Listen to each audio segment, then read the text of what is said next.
Welcome, everyone. Welcome to the Coming South, Struggles, Epistemologies, Solidarity. My name is Marina Otero. I'm the Director of Research at Het New Institute. For those who were with us yesterday, welcome back. For those who join us today, the Coming South is a three-part online event taking place yesterday, today, and tomorrow, and co-organized by Het New Institute and Angela Dimitrakaki from the University of Edinburgh. During these days, our aim is to explore inequality from the geopolitical to the local level. As growing inequalities are sustaining the global North and global South world order, we ask how to respond and to overcome these deepening divides. At a moment when Western forms of knowledge, generally associated with the global North, are proven insufficient for the struggles of the subaltern, leading instead to exploitative, extractive, and erasing practices, we ask, will reparation, or perhaps revolution, come from the knowledges of the South? Yet, what and who is the South today? How the imaginaries and stereotypes of the South are constructed? Is the South a territory, a conceptual framework, or a principle for action? Yesterday, I explained the multiple contexts instigating this symposium. Rotterdam South and its ongoing struggle against neglect, gentrification, and displacement. The contrast between Northern and Southern Europe, which have once again played a major role during the pandemic, and in particular, the negotiations of the economic recovery packages. And of course, larger inequalities between global North and global South. Our intent is that these days serve as an inspiration and catalyst for action here and also elsewhere in any South. Yesterday's session focused on struggles, frameworks for theory and practice, and today on de-exotizations, tourists, refugees, capital. Angela Dimitrakaki will present this session. Before that, we will screen the video essay, Geographies of Freedom, by Miguel Pérez dos Santos in collaboration with Egbert Alejandro Martina. Geographies of Freedom combines archival footage with contemporary image shot in Curaçao and the Netherlands in order to lead us through colonial narratives of Dutch petrochemical imperialism and its relation to notions of freedom. About the author, Miguel Pérez dos Santos makes films and photos. His films often tell a story about the effects of global cultural interaction over the second half of the 20th century. His work challenges the binaries between the self and the other, between our cannibal and civilized selves. Miguel will join us after the screening for a Q&A session. And first, a reminder, please send the questions to the chat always during the film or the lectures. Then we will collect these questions and we'll share them with the speakers. And another note, this is a private screening and the link to the film is only shared with those attendees present in the online webinar, not through the YouTube streaming. So please register to the webinar if you want to watch the film. Now I leave you with Geographies of Freedom.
Welcome back, everyone. Welcome again to the Coming South. And I want to welcome Miguel Perez dos Santos, the director of the film who we just watched, Geographies of Freedom. Welcome, Miguel.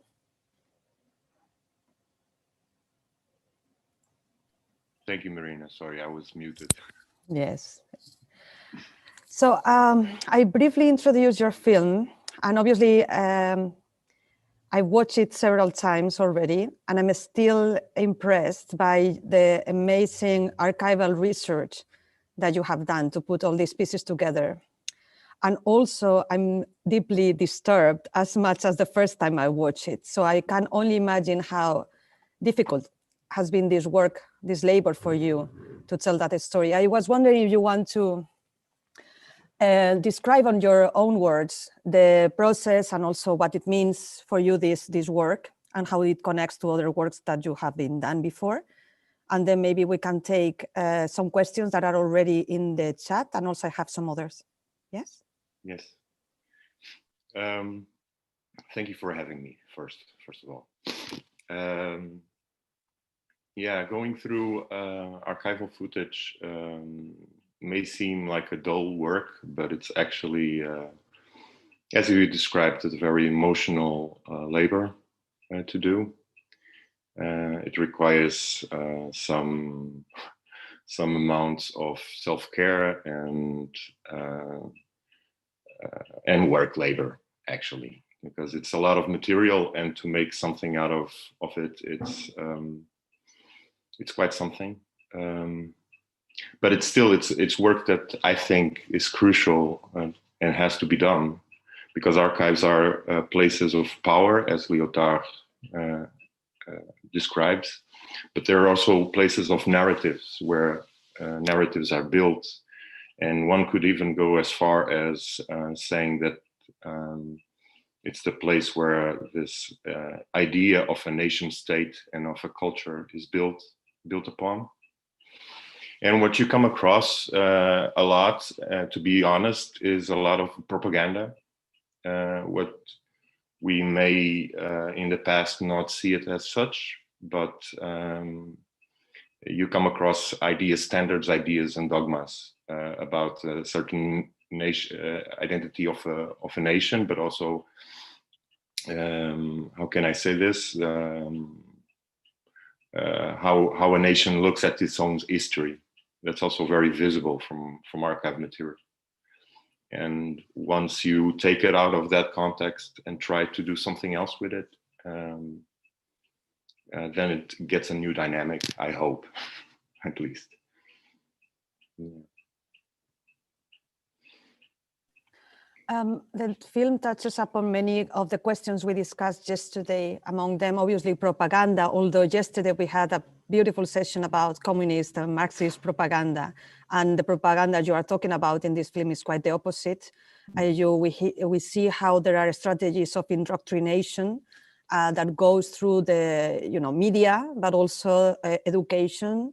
And we also see something we discussed yesterday about how the forms of exploitation and management of resources, and how maybe that type of sovereignty that then the population, the local population, in this case of Curacao, could have over the resources, and instead is managed by the company Shell.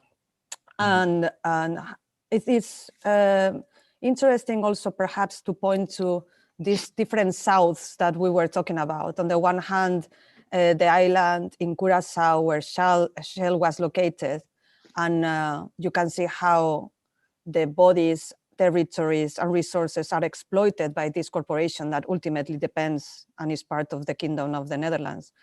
And you are talking about the wind, and the wind takes us again to Rotterdam South, where the refineries are also located, and many populations also coming from the Caribbean relocated in Rotterdam South, and were subjected in a way to the same type of forms of neglect and precarization, criminalization, and indoctrination. I imagine that this kind of double image was important for you in certain ways to bring these notions to the contemporary conversation. Yeah, absolutely. It's not only important to look at the past, but to look at the reflection of the past in the now. So for me, the colonial project is not that different in essence from the capitalistic and imperialistic project. They are one and the same. Indeed, both the colonial project and the capitalistic project are based on the premise of exploitation of people and exploitation of resources. And this, unfortunately, also environmental destruction. And you see this coming again and again. And you mentioned very well that it seems almost that certain groups are targeted. I must say that in general, people in Curaçao are quite positive about the refinery because it brings work, and of course that island has also, because of Shell, no own water. And so the resources in terms of income are relatable only to oil or to tourism. So that makes the whole island dependent on this type of economic structures. And sadly enough, the population itself doesn't see much of this added value. I think that's also important to refer that this, especially in the Netherlands, this idea of entrepreneurship and colonial entrepreneurship was always linked with freedom. And that's one of the things, still today, by the way, it's not gone yet. So you see this narrative of freedom and entrepreneurship very, very much linked. And this was one of the key subjects that we wanted to approach during this whole project we did at the New Institute together with Egbert. So it's very important to keep on reminding ourselves that the two projects, the two ideas of capital and freedom are linked. But the question that one has to ask themselves, is who is benefiting from that freedom? And who has indeed that freedom? Yeah, something that you always articulate and is very visible in the film is somehow the continuation of the colonial project, but not only that, the question of slavery, how it's positioned in the sense that the coming of the wage labor doesn't necessarily mean freedom for those who are the workers.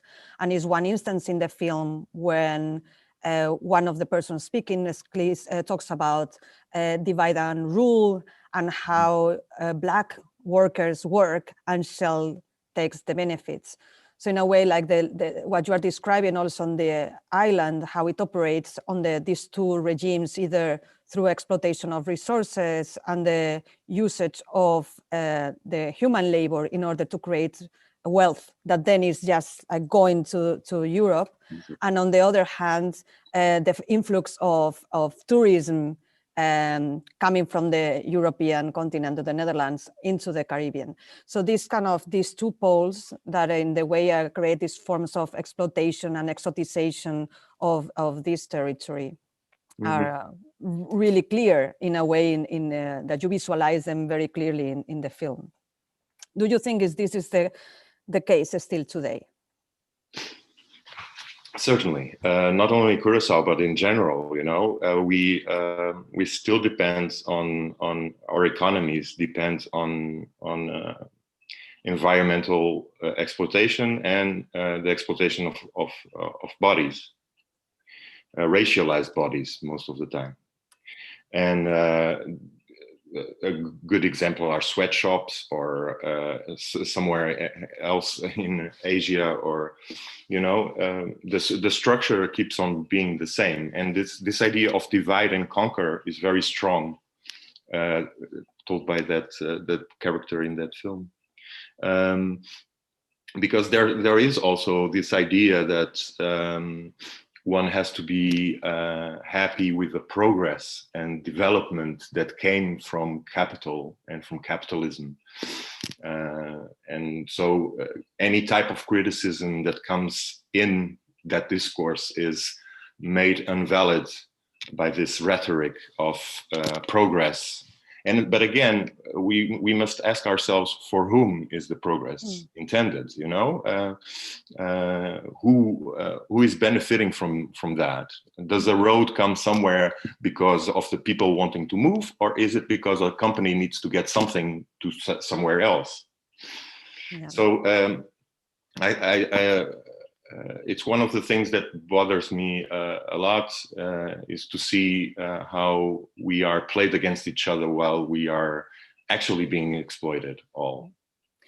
I think there is also something very clear in your film about this entanglement between the biopolitical regime, questions of hygiene connected to progress, and at the same time, this other idea of the pollution and toxicity. So in a way, like this notion of the clean bodies, when at the same time, the other body, the body of the island, and also the other bodies through pollution are being actually been destroyed. So that was extremely powerful. But my question perhaps is like, there is an instance that we see that there is a revolt. And revolt. So there is kind of the possibility of the local population to revolt against these oppressing structures. Mm-hmm. And it's still remembered and celebrated in many parts of the world, this moment in history. And how do you think it is conceived right now, the possibility of revolt against these oppressing structures? It's very difficult, I think. And I think you are referring to 30 de Maio. Yeah. As you see in that moment of revolt, it brought a lot to change. But at the same time, it was like encapsulated. The revolt was encapsulated in the system.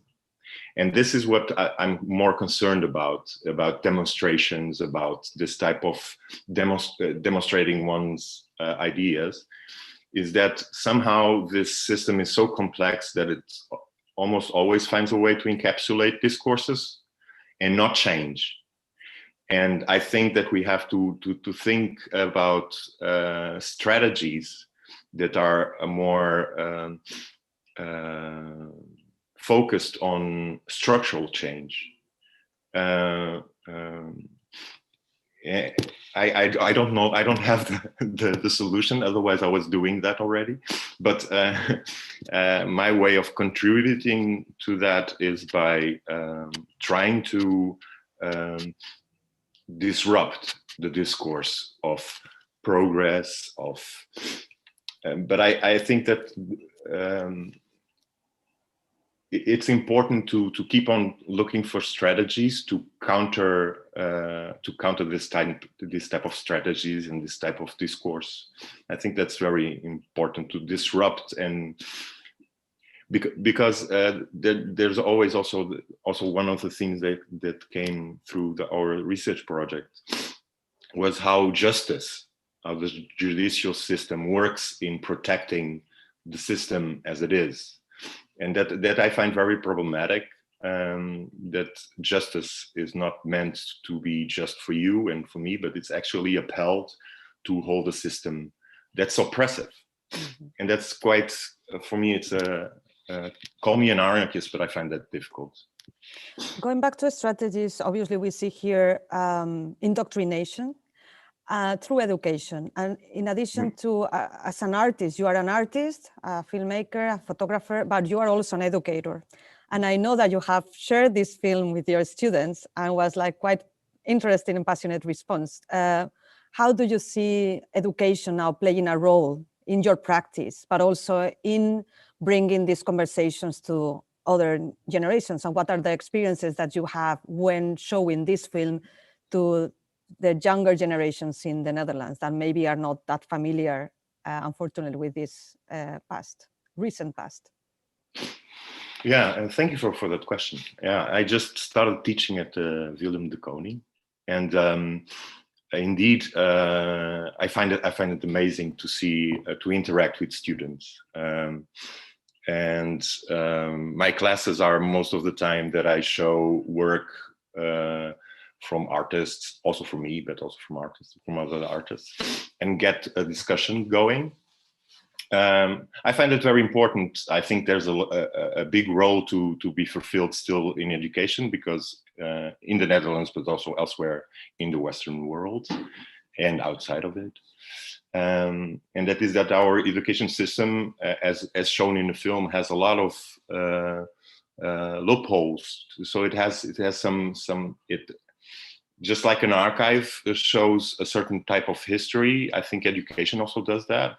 We kind of hide the bad parts of history, and we show the good side of history most of the time. And I think that's really problematic. It happens everywhere, unfortunately. In academia, I see it very often being played, also here in the Netherlands. When I show it to my students, I have the most different responses. And some people are kind of afraid of the strategies that I propose. Others are quite enthusiastic about it and engage with it in a very good way. I must say I have a wonderful group of students, so I'm very happy with those kids. I call them kids, but they're not. They're actually young adults. I'm gonna open the floor to questions. Also to Angela, that would like to ask a question. So I start with Ioannis Andronikidis. Thank you for the screening. As I was taking notes, I recall Philippa Cesar's Spell Reel, 2017, and the film archive in Guinea-Bissau. With that in mind, and in acknowledging both fieldwork and the communication of film in multiple spaces as indispensable parts of the reactivating process, that is, of archival footage, my question is, how could we speak of activism through film and documentary practices in periods of restricted mobility and mobilization? Wow, and that's a very good question. How could we speak of activism through film and documentary practice in periods of restricted mobility and mobilization? I think we are doing it now, and of course, this is quite. It's problematic that we are not able to move freely. At the same time, technology nowadays provides us with, although not accessible for everyone, and we must always be aware of that. I think it's very important to be aware of that. We do have ways online to spread activism, one could say, and spread thoughts through film and documentary. Although there's a restricted in mobility as mobilization, as Ioannis says. I hope I say your name correctly. But there's another restriction, and that's again judicial. So we have a lot to do with copyrights issues. That's why this was a private screening and not a public screening. One of the reasons for that. And so there's a lot of copyright restrictions, and that the idea behind that, I think personally, is not only to protect the copyrights of the authors, but it's also to protect a certain narrative. And so it's very difficult to break this without breaking the law. And sometimes one has to break the law in order to put some things out there in the world. For example, to give a small example that has nothing to do with archive material, but the shot that I did of the lake, of the Asfaltmeer, that was shot illegally. I had to go inside a private property in order to shoot it, because they wouldn't allow me to shoot it. So I think that it's almost impossible not to break the law in order to make this type of activism, because the law is made to protect this. Maybe I will add, Miguel, that it's also true that not everything runs smoothly or circulates smoothly, because I've seen together that the film in certain ways was not that welcome in certain spaces. So not all institutions or all platforms agree necessarily to share this type of narratives that are uncomfortable for many people. So obviously there are platforms where there is possibility to share very political messages, but yeah, there are also forms, even softer forms of, if you could call softer, of censorship in certain ways. In addition to what Miguel is saying about the copyrights, which I think is, again, is also something to overcome. You're absolutely right, Marina. I think whenever institutions reject or reject certain discourses, they're also doing something in terms of authorship and censorship. Yes, absolutely. Okay, there is 2 questions, and I will leave the floor to Angela as well. So 2 questions for you, Miguel. One is from Lillian Nielsen and asks, what are the possibilities to change the structures? I think it's a complicated question. And who could play a role in this change? We all can play a role in this change, I think. But the problem is that the structures are, how can I say this correctly? They feed on their own on themselves. So without the structures, the system doesn't work. So it's like it's a self-fulfilling prophecy, but it's also a self recycling of how can I say this correctly? The fact that these systems are in place are the same reason why the system is still working. So once you break the links, then the system will feel that. And I don't know any system that didn't react to that through violence. And that's also a very important thing to be aware, is that either you work under the radar, and if you don't, then it's a big chance that the system will come for you. A very aggressive system, let's call it like that. There is a very good question as well. Okay. Could you tell, from Manta S, could you tell more which types of communities more specifically were reluctant to share the movie? Well, I guess you can say that because you had that conversation, right? But I can share it with you. Well, the International Film Festival of Rotterdam has also an event in Curaçao. And Marina proposed to them to show that in Curaçao because I wanted the film to be shown in Curaçao very much, and they rejected. Maybe because Shell sponsors them. Maybe. And well, I'm going to leave the floor for Angela Dimitrakakis, who has also curated this program. Sorry, Angela, I'm always taking a bit more time than what is in the book. So thank you, Miguel. I'm saying bye-bye to you. Angela takes over here. I think she has questions for you, and then we will make a transition towards the next speaker. So thank you for having me, Marina. Good to see you. Good to see you too. Okay. Hello, Miguel, and hello to everyone who's here tonight. I do have a question, actually, a question that I think about a lot overall in relation to how people enter capitalism. In parts of your film, there was a contrast made between the what capitalist industry would offer to the people and the old feudal kind of settings, or the primitive, as actually the footage described them, the primitive life that these people lived.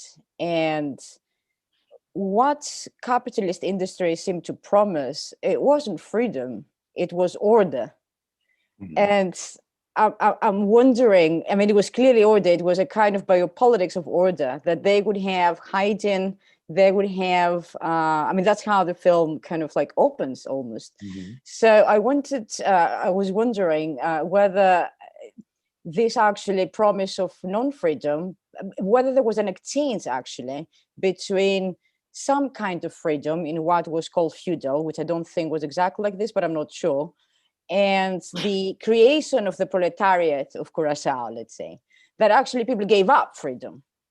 And so there is, in a sense, that a geography of freedom pre-existed the advent of the industry, and if this somehow is part of the thoughts that you had about the film, this transition to capitalist industry, or if this dialectic between freedom and unfreedom, basically. Thank you. Yes, you mentioned it very well. So in that specific segment, let's address that one first. I find it peculiar, to say the least, that what they are referring is actually to the colonial period. Okay. But they rather talk about feudalism, which is an interesting kind of, I thought very quite strange, no? And the film goes on with this assumption. Actually, what the voiceover, this voice of God is saying, is actually a dogmatic view upon the other. So the other is uncivilized. The other is dirty. The other cannot cook even.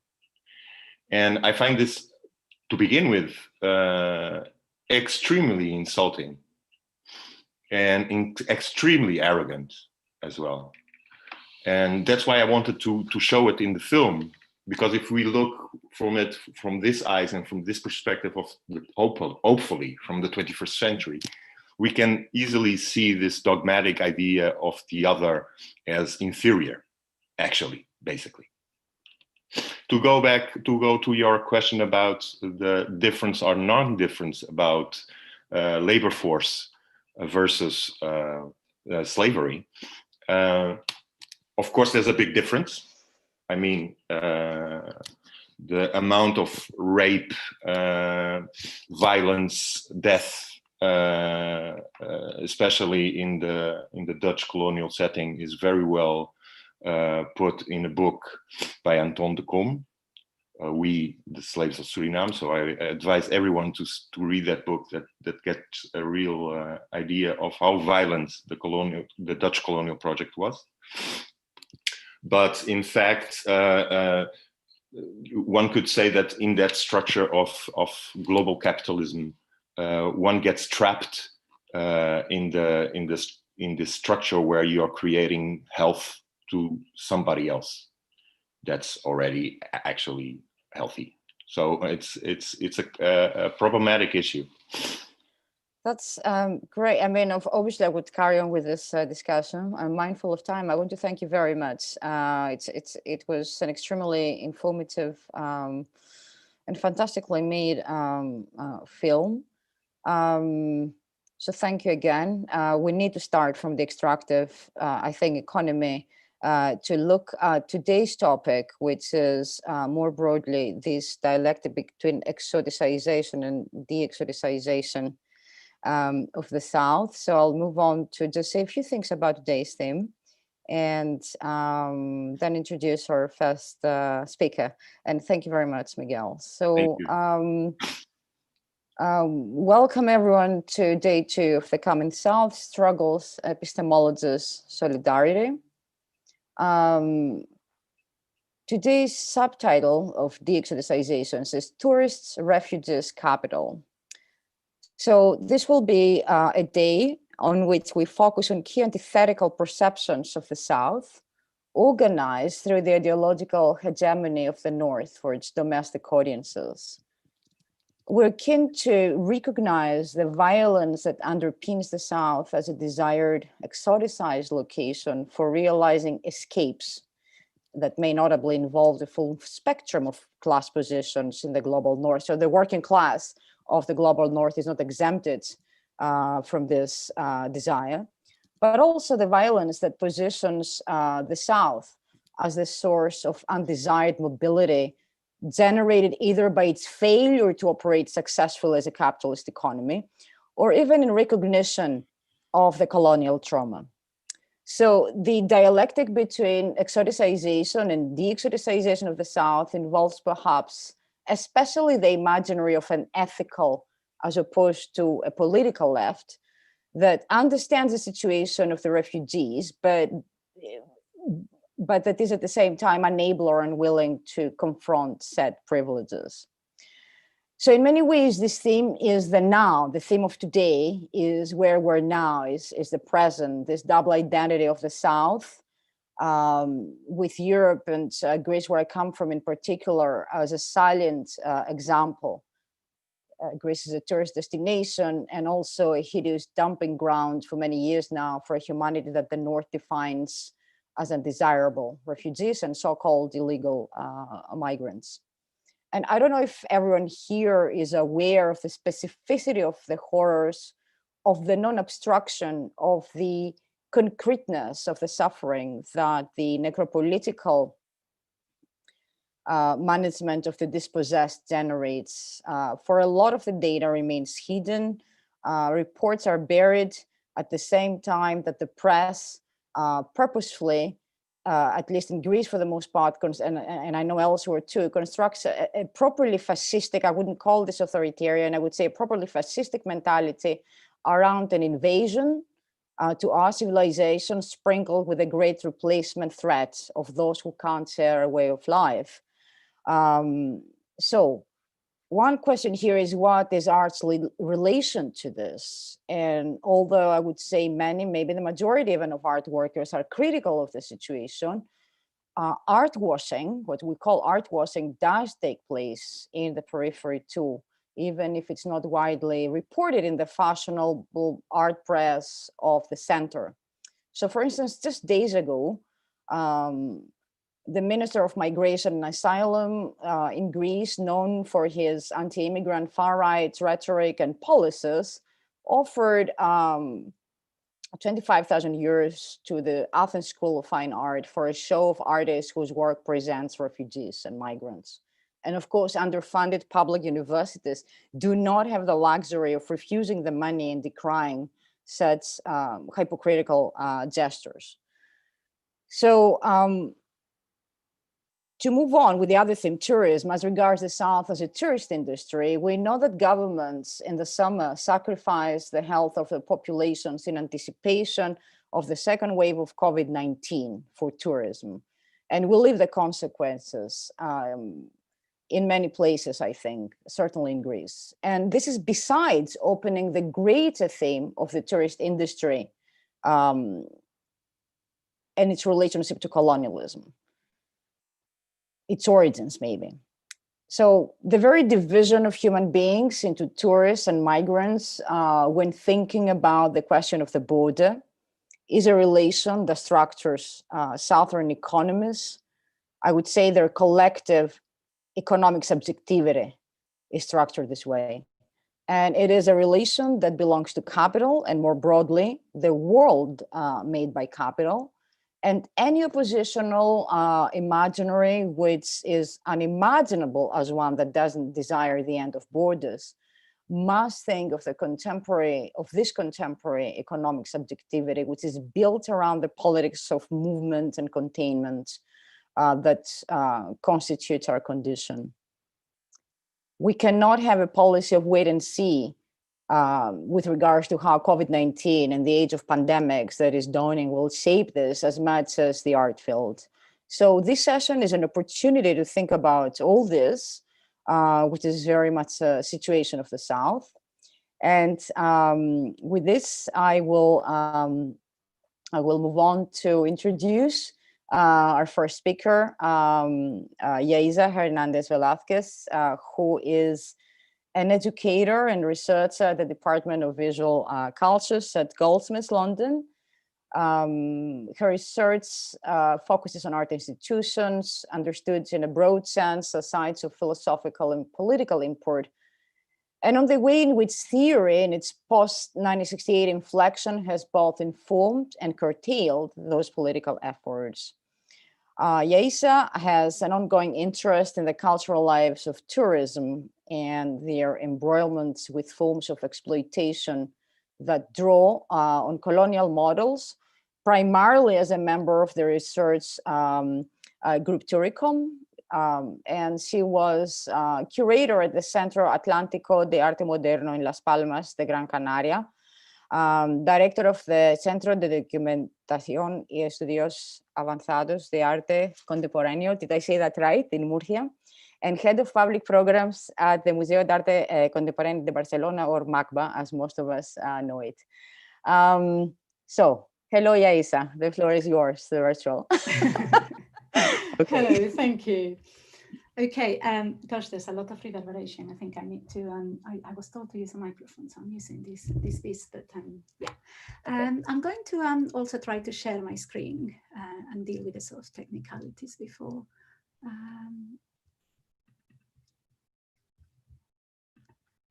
Okay, so can you see this now?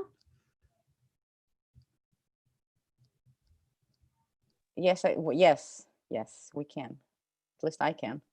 Yeah. Okay. Okay. So I'll move on. Yeah. I mean, first of all, thank you so much, Angela, and all of the other organizers for thinking of me as a participant. It was really quite an honor to be invited alongside people from whom I have learned a lot, and people that I continue to learn a lot. And it was a real joy as well to watch Miguel's video. I couldn't attend yesterday, but I'm looking forward to tomorrow. So I just wanted to say that I agreed to take part in the symposium when I knew full well that I lacked the time to prepare it, in the midst of our transition to online teaching and COVID homeschooling of all sorts. Not because I felt there was some urgency in talking about the art world of my title, but rather I felt that it was urgent to talk about tourism. As someone born and raised in the Canary Islands, a relatively privileged participant in the economy of tourism, and by the way, a place where our second kind of industry was also a refinery that was recently closed because it contravened any kind of dictate of the World Health Organization. But anyway, it's just something that resonated with me. As someone born and raised in the Canary Islands, a relatively privileged participant in the economy of tourism, my experience of COVID-19 has been marked above all by the collapse of the tourist industry and the devastating effects that this has had on the island's economy. And the Canaries are not alone, of course, because tourism has been pretty much the preferred instrument for continuing to push a developmentalist agenda in much of the global south.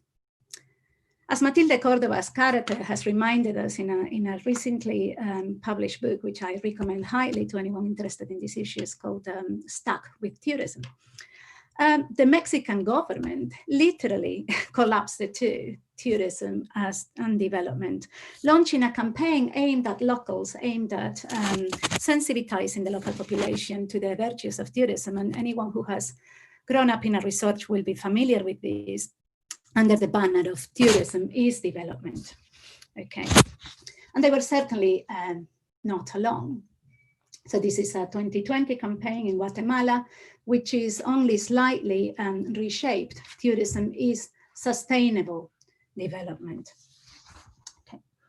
And yet the first thing I thought when I saw the title of this panel, The Exoticization, Tourist Refugees Capital, was the salient absence of another term, a term for which no distinctive word existed, the one that refers not to the tourist, but to the people that have to countenance the tourist, the ones that are trained from childhood to smile at them, to be kind to them, to be at their service. The trade literature tends to refer to them as hosts, reinforcing the idea that tourists have been actively invited. So I don't have to, I don't have a better word to offer you, but host is clearly not the right one. The host does not work for you, the host welcomes you. And this erasure of labor, and therefore also of current unemployment, are necessary for the continuing allure of the tourist resort as a site of pleasure. And this erasure of the host resonates, of course, with the way that every settler ideates the land it colonizes as an empty land. Yaisa, sorry, 1 second. We don't see the full screen. I think we only see part of your screen. So maybe you have to try to put full screen. Because right yeah, now, but I'm using two computers, so that might be where it comes from. Let me just see if okay. this.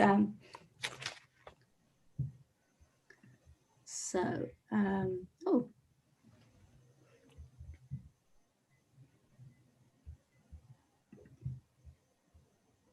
Is that any better now? No, it's we see somehow the slides in one side and half of the main screen, like the main slide. Oh. So maybe there is just a question of trying to maybe. I'm going to stop sharing and I'll try again. Yes, let's do that. It sounds like every class I've given this yes, year, it's always the same. So thank you so much for keeping no, with that's absolutely fine, and thank you for letting me know.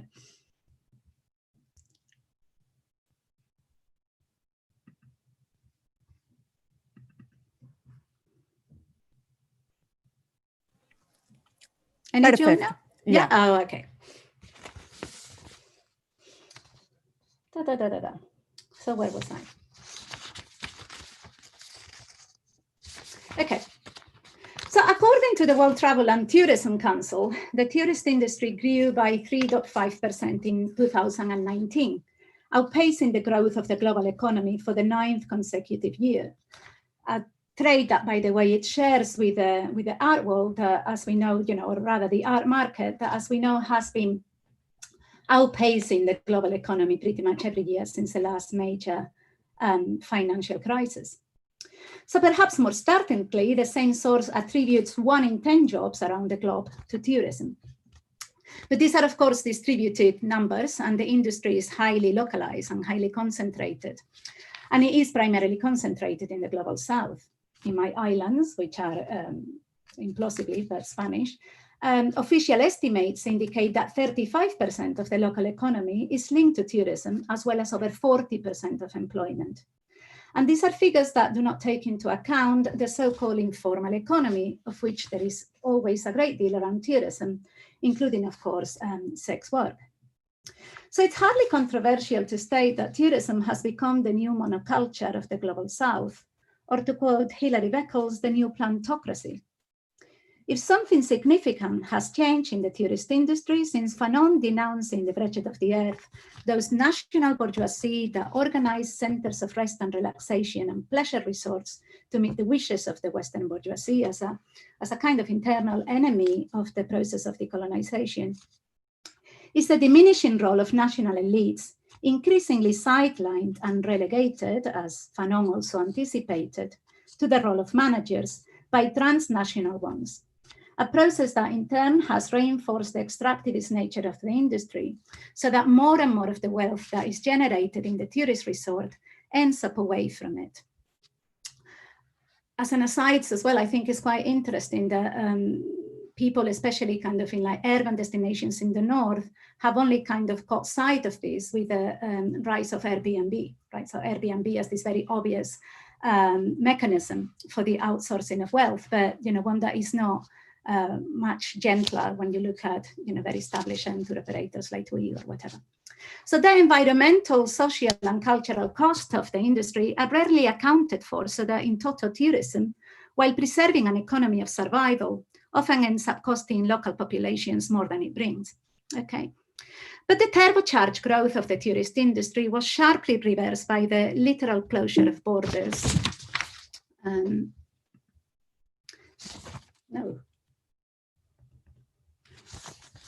By the literal closure of borders during the pandemic, the grounding of airlines, and the virtual elimination of leisure travel.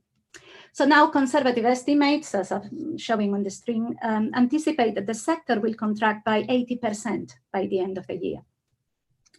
While the global tourism lobbies and their ancillary governments have repeatedly claimed that this will mark a shift towards a more sustainable tourism, there's little evidence that they're willing to work towards anything other than a concerted effort to return to business as usual as soon as possible. And as Angela already said, this often means overlooking the fact that they're putting local populations at risk.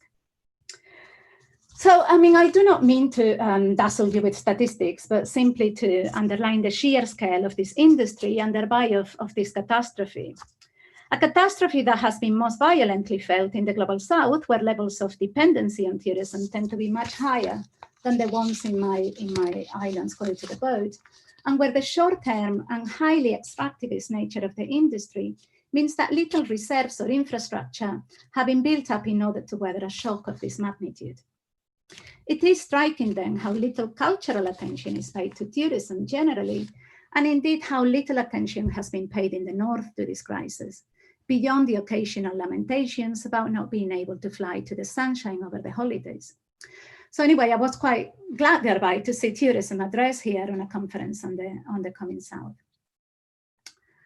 But taking my cue from this dialectic of exoticization and de-exoticization that the organizer suggested for this panel, I wanted to tap into a wider project that I'm beginning to conform, to propose that tourism also provides not just a useful analog, but a necessary and largely unacknowledged precondition for what we might want to call the global contemporary art world, of which, of course, this very event also participates. I hasten to add, nevertheless, that by art world, I do not mean that kind of atmosphere of theory that Arthur Dante coined the term for in the 1960s, and nor do I mean all and every art that is produced today worldwide, but rather the networks that link the production of art worldwide with all kinds of increasingly, commercial, but increasingly financial interest. So another word for art world here would be the artistic financial complex, but yeah, that would be a bit of a mouthful. So in any case, the idea is not to flatten the one into the other, the tourist industry with the global art world. Those are clearly quite different beasts. But at the time when both the tourist industry and the art world have been grounded, literally, and forced to stay put, while promising that they will come back better, more sustainable, less racist, more decolonized, speculating on what we could have instead of them might be a worthwhile pursuit. As industries that feed on the construction and consumption of imaginaries, they are also very good at foreclosing the imagination of other possibilities. Okay, one of the things that I think tourism does, certainly in the places in which it has become established, is it has enormous terraforming capacities for starters. It transforms your literal space in such a way that it's unimaginable to think what would be there without the tourist. But also it's just almost impossible to think of another economy beyond tourism. Okay, so you almost like terraform to such a degree that you're no longer fit for anything else. We could extend the kind of metaphor to say that perhaps, our own kind of institutional formation around art and culture has equally become fit for certain purposes, but also very good at foreclosing others. Needless to say, anyway, that my title is a bit of a provocation, but only a bit. The relationship between tourism and the art world has been explored before, of course. I'm not the first one to dwell on this. Quite recently in English anyway, Luc Boltanski and Arnaud Descartes identified both as exponents of what they call the collection form of value, as part of an enrichment economy dependent precisely in the construction of narratives or imaginaries we have just signaled to, the construction of authenticity or the construction of past, of a myth around a particular commodity. I think it's better to leave aside here the issue of how convincing we might find their model of enrichment capitalism. Personally, I don't find it that convincing, but it's kind of worth bearing that in mind.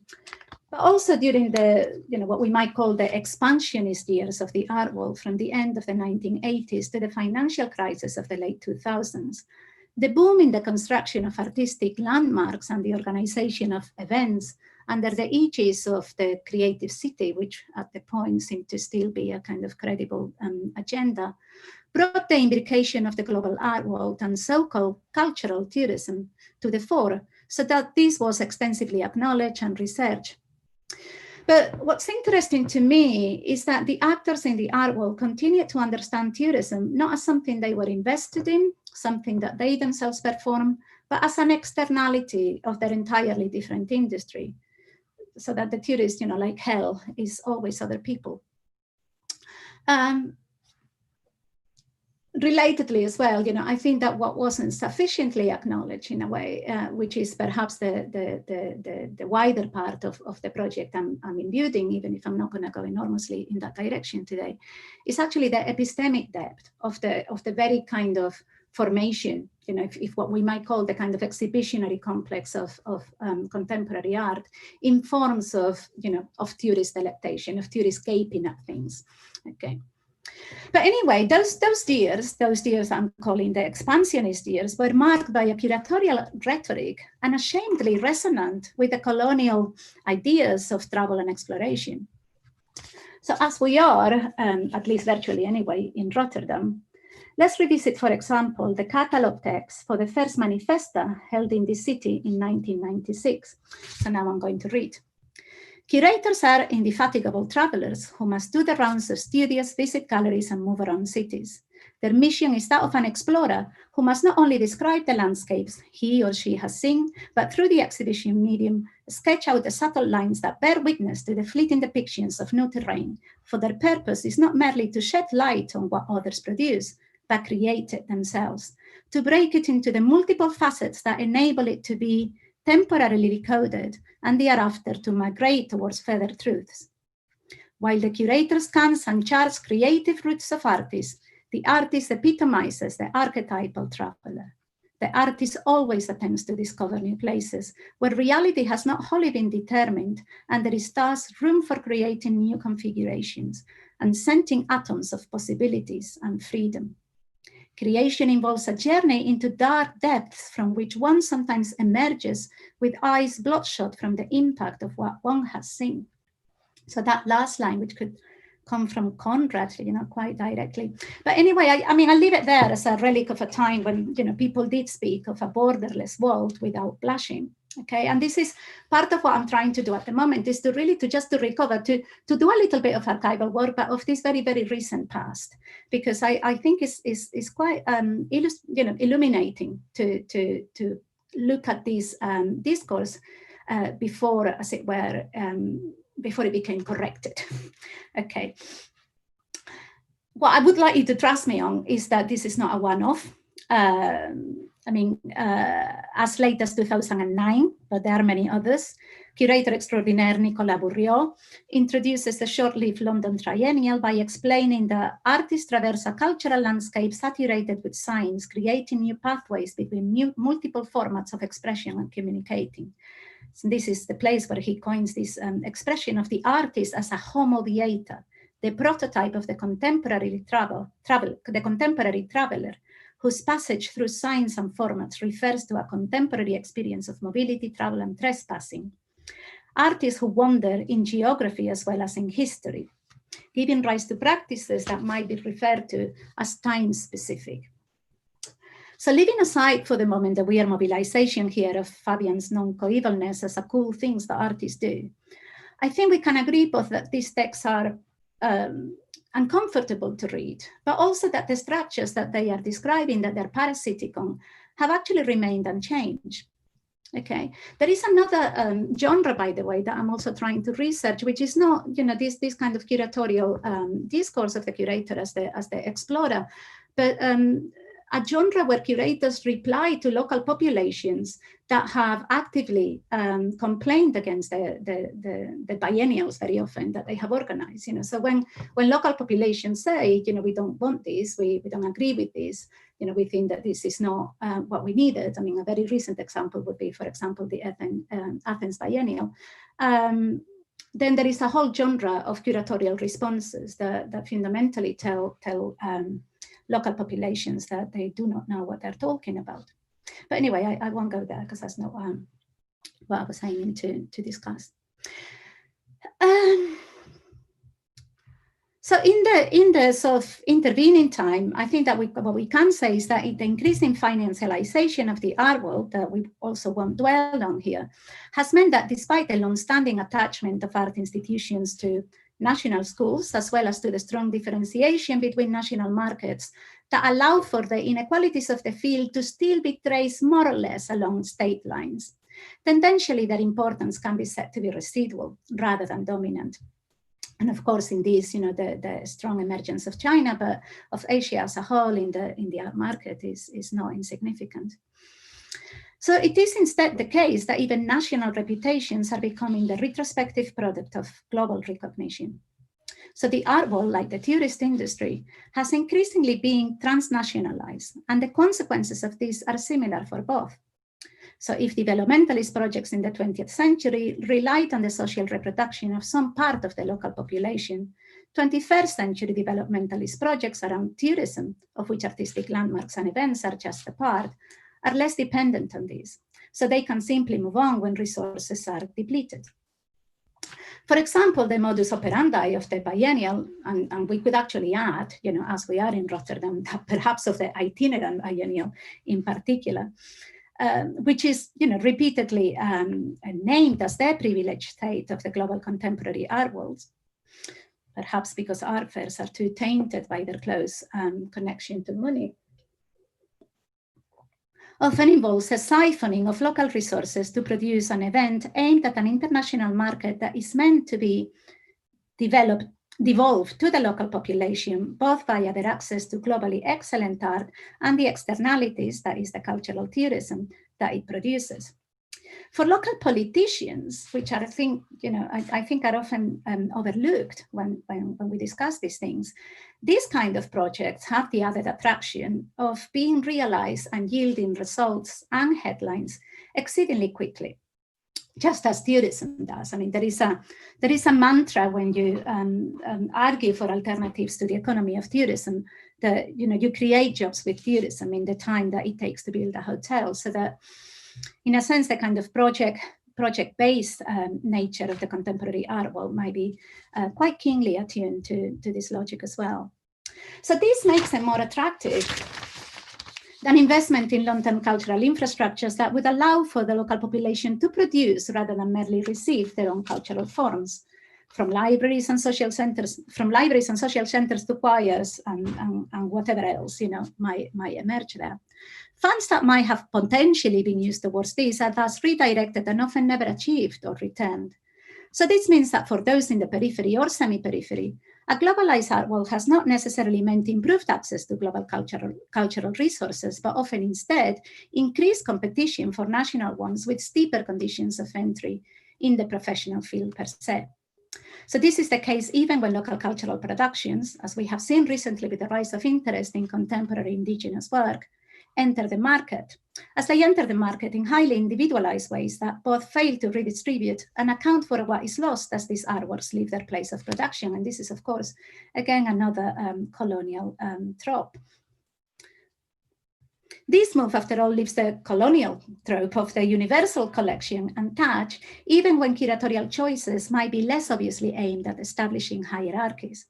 So the frameworks that allows them to recognize what counts as art, primarily here the authorial relation, are also left in place, while the commercial transaction is taken to preempt any call for restitutions.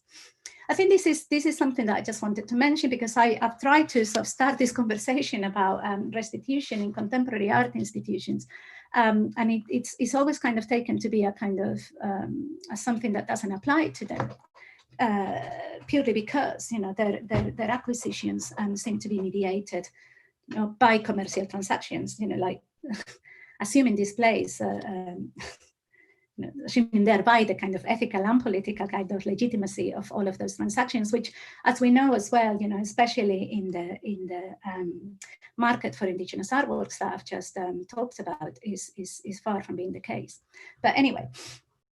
But the relationship between these biennials and the privileged sites of the global contemporary art world and tourism doesn't end there. So there is a cliche that we tell all of our students about how contemporary art biennials had their roots in the great exhibitions of the 19th century.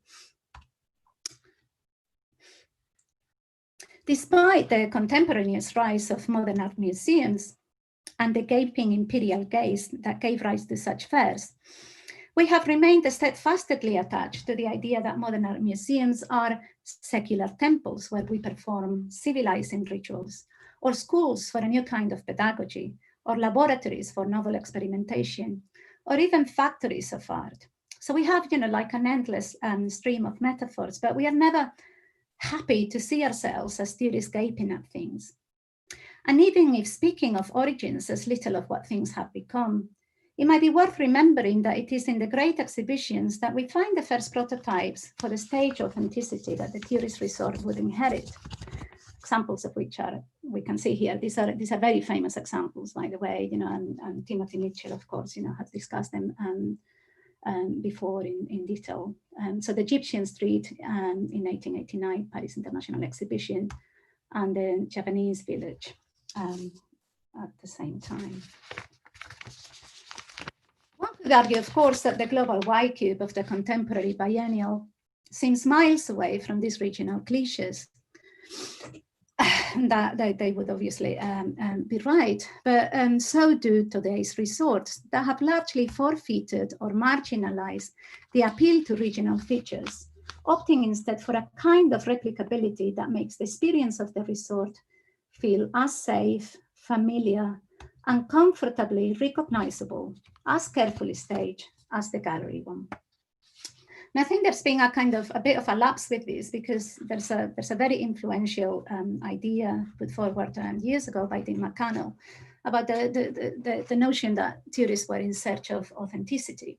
Okay, so that we keep talking about stage authenticity as the thing that gives the resort its kind of raison d'etre, but we know, and it has been widely acknowledged as well, that contemporary theorists really seem to have largely given up on this idea, and instead, through Instagramming themselves and others, are often quite enthusiastic participants in the constructions of these, what we might call real fakes.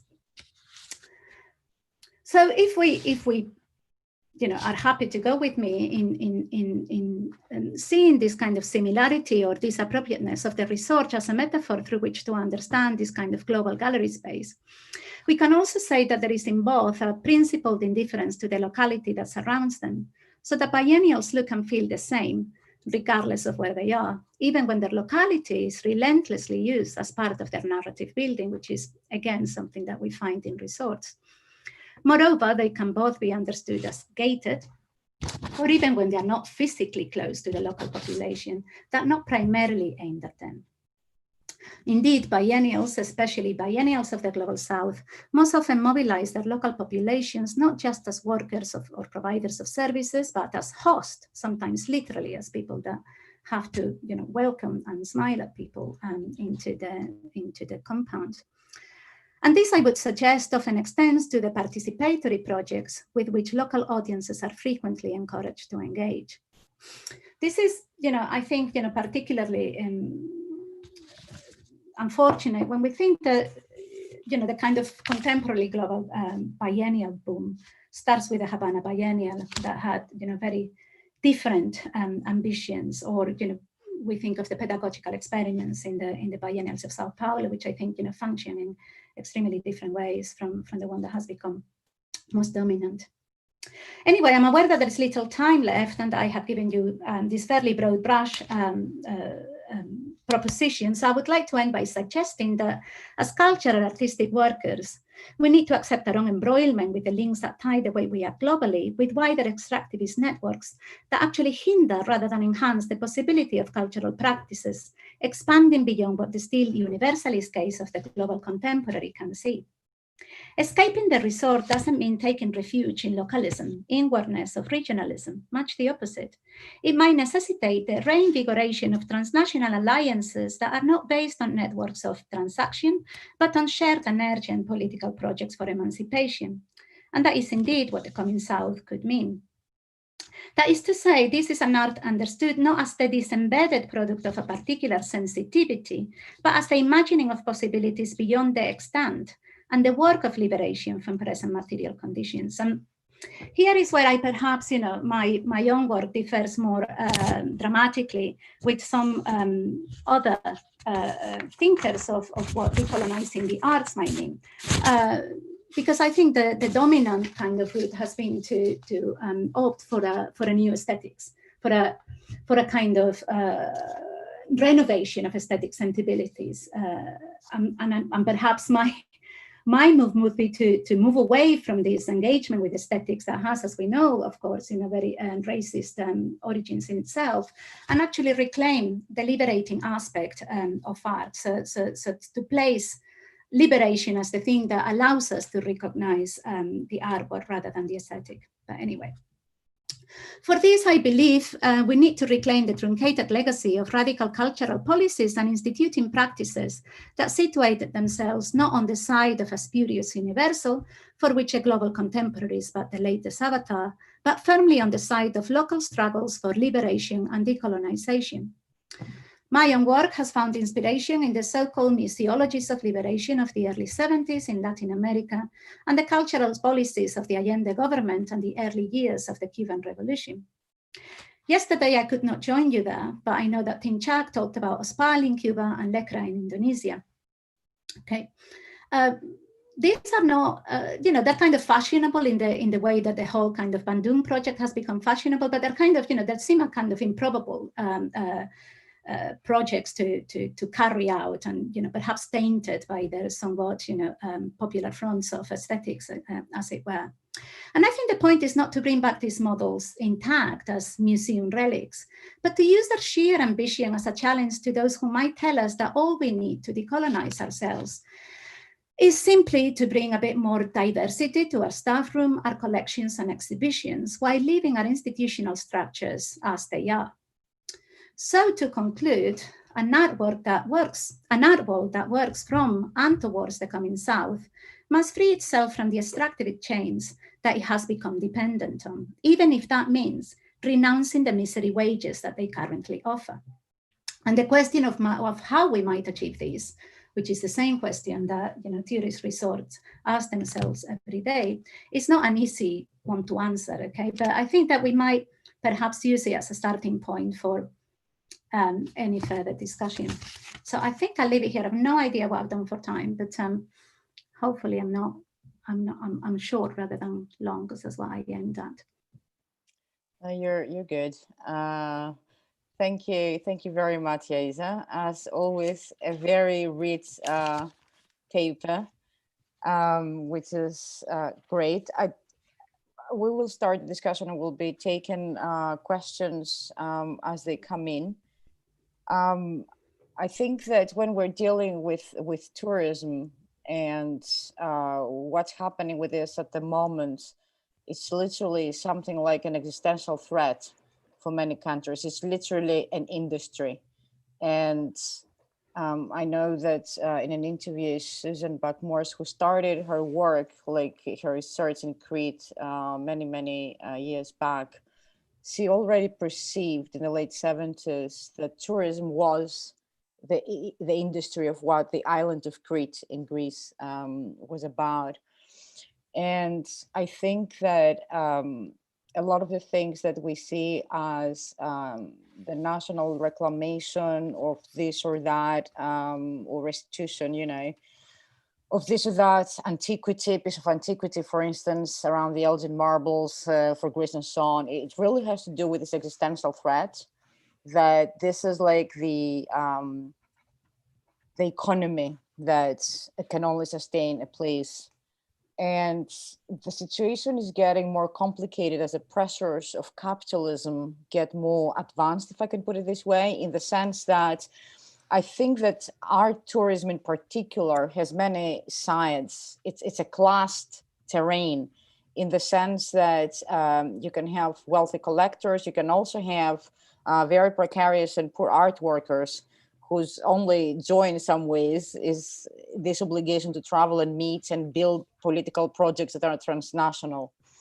And at the moment, I know that, for instance, the great government for months now has been trying to create projects that actually do not rely on this tourism, that make this kind of tourist undesirable and attract rather wealthy tourists who have no interest in political projects. So that would change. That was pre-COVID, but I mean, it hasn't changed as far as I know. So I don't know how we can deal with whether the idea of a classed tourism or art tourism could be useful to, to this analysis, if we can actually see art tourism, even around the biennials that you quite rightly discussed, as something that needs to be differentiated, or something that can be understood, should be understood as a classed project already. I don't know if, yeah. I think I understand the questions. I mean, I guess, I mean, when you spend any amount of time reading like trade literature, which I kind of do, because I think you kind of need to read the trade literature to understand something like tourism, you become quite reluctant to trust any notion of sustainable tourism, like however it is framed. The thing that also kind of bothers me in a way, and this is what often causes me to be accused of I don't know, nationalism or some such thing, is the kind of over reliance that we have on those what you're calling art tourism, Yes, but not just as art workers, actually, also as activists, for example. I mean, I have been part of very many social movements that, in a sense, fiddle away as the kind of sites for organization are always delegated to, we're going to meet in Athens, and so that everyone who's loaded with bad finances or care responsibilities or sickness, is automatically kind of told this is not something that pertains here. I think that we are so well connected in a way. I mean, we're doing it here, and this is one of the things as well that for the art world has been revelatory. It's like, oh my God, we can all meet without paying lots of hotel bills. It's like ultimately we kind of enjoy going to a hotel and drinking the champagne and going for a meal afterwards. Of course, it's joyful, but that doesn't really advance neither the kind of knowledge that we might produce nor our political aims. So I just kind of wonder whether we have to, precisely, accept that we don't have a right to this. We don't have a right to go to somebody else's. We don't have a right to tourism, like the World Tourist Organization would like us. They actually have, inscribed the right to tourism as a quasi-human right, and we don't have a right as cultural producers to meet frequently, and we can do it in different ways. This doesn't mean that we work in isolation to everybody else, because I think solidarity is something that we're going to need, and we're going to need precisely because, as you have just described, the conditions have become entrenched. But precisely because the conditions have become entrenched, I think we have to be very virtuous as to how we use our resources and what it is that we prioritize as utterly necessary, and things that might ultimately become accessory. Right. Okay, we have many questions, so I'll just cut you there because Marina actually started, and she is asking about your definition, Yeza, of aesthetics that you used as something perhaps to depart from. Okay, yeah, I mean, it's like I didn't want to go enormously there, because that's a side of that's a part of this project that is perhaps more philosophical in nature, and it's a bit of a drag to listen to live. But I mean, it's not my definition of aesthetics, but as a kind of Western conceit, you basically have a divergent tradition, right? I mean, you have aesthetics as, of the senses, the Greek definition of aesthetics that Hegel would call it, and aesthetics as the kind of philosophical thinking on art. I mean, that's a kind of established genealogy. What I find kind of interesting, that for me, it seems kind of obvious that the reason why I'm interested in art is its emancipatory potential. Okay, so this is the autonomous side of autonomous art, which is of course linked to certain particular ways of understanding the aesthetic as this kind of disinterested judgment. The way in which I think it is undoubtedly linked to racism, not just to kind of racialist philosophies, but to racism is through its singular dependency on Kant, whom, I mean, we don't have to go into that there, but we know that racial taxonomies are indebted to those characterizations of aesthetic judgment. I mean, I always use with my students the example of the rose. The rose is indifferent to you, find it, you're indifferent to the rose, you find it beautiful, but of course, this universally beautiful rose only grows in certain latitudes, right? So, I mean, this has also appeared in a critique of biennials that Thierry Dedoux the rules. Oh yeah, yes. Yeah, I mean, I so actually back in the text there was. No, yeah, but I mean, Thierry de Dev, Yeah. like literally, Yeah. you know, tries to reinvigorate that universalist tradition completely acritically. I mean, this is part of the literature that I'm trying to revisit, because it's a bit more embarrassing to revisit that literature when it's from 10 years ago than to do it when it's from like 100 years ago, you know. And I think that's a very kind of refreshing and sobering, I think, you know, literature for us to read, to acknowledge that this is the milieu that we occupy. You know, we are not just commenting from a distance on the kind of, you know, racial ethnographic museum that we might actually be more problematic by now than ethnographic museums that have been dealing with these questions, you know, quite openly since the 70s, for example, right?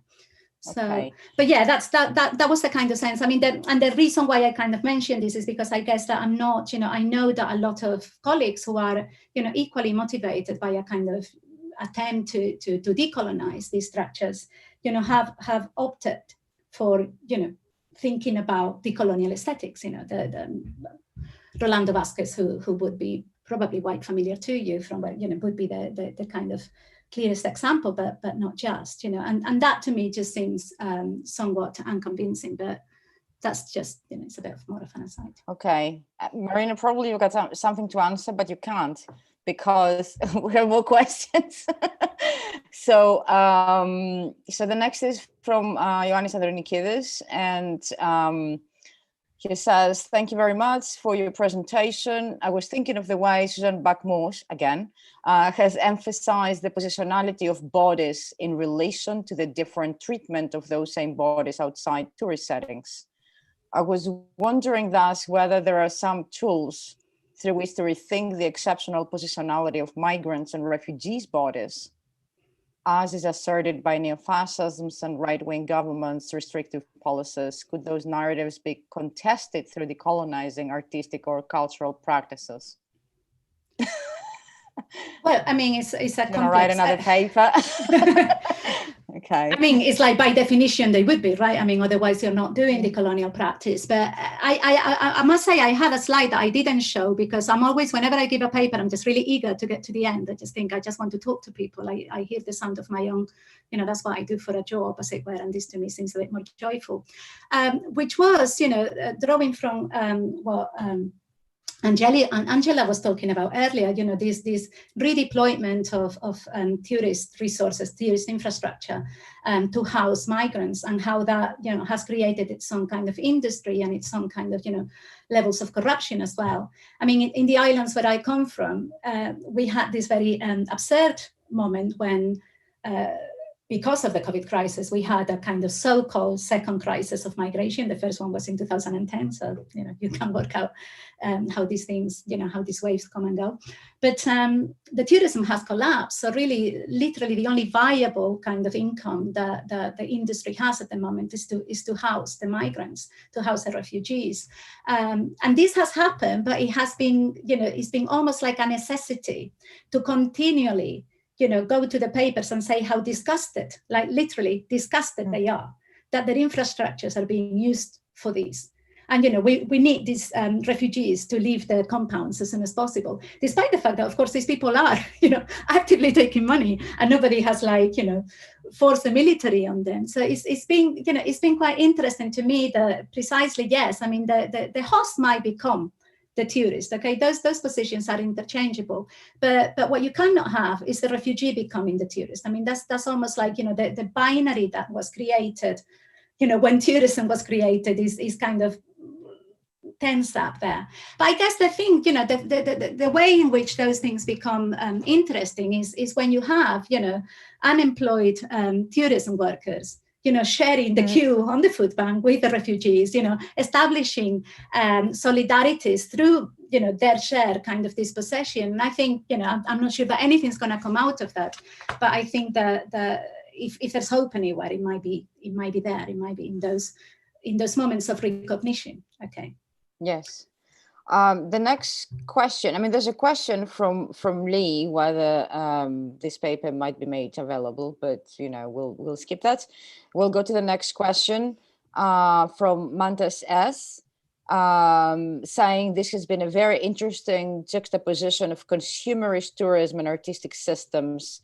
I was wondering to what extent they can be viewed in a hierarchical manner from the perspective of both their consumers as well as hosts. Tourism being much more middle class, while art, high class activities, and for hosts, the primary locations of most leading art galleries being centers in global north, Paris, Venice, London, New York. While for tourism, it is a global south, broadly defined, given that leading tourism receiving countries are located in the European south. Europe receives 50% of the international tourism. Is this true? So that's the question. So if you're reading this, but yeah. So I mean, I'm not sure what the hierarchy would. I mean, for example, I would refute, for example, that art is a high class activity. I mean, I think what happens, and this level of misrecognition is also at play among the workers of the tourist industry. You know, it's like that while they might fancy themselves middle class without realizing that the minutest shock is gonna, you know, render them into the kind of food bank queue. You know, most cultural producers are not necessarily high class. Most people that, you know, I mean, I think I'm thinking now of Gregory Cholet's book, Dark Matter. Okay, this notion of the dark matter of the art world is important, I think, to bear that in mind. I mean, most of us we are not even middle class. I mean, right? Of course, this changes regardless of, you know, where in the world you are currently being poor, you know, so you're not poor equally in the North and the South, as far as we don't understand this as a explicit, you know, as a strictly kind of geographical term.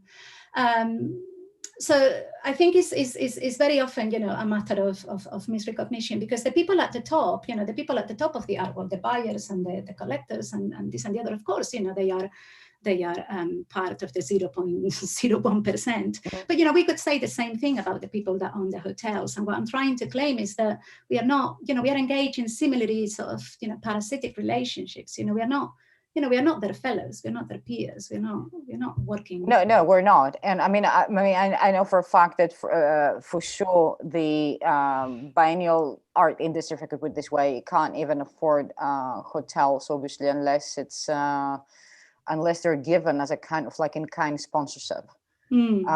So, I mean, I've always wondered who are the people who can afford to stay in hotels, because the prices are like, you literally need an institution to put you there. And from the moment we got Airbnb, with all the damage it has done, the art industry, of course, has started using it widely.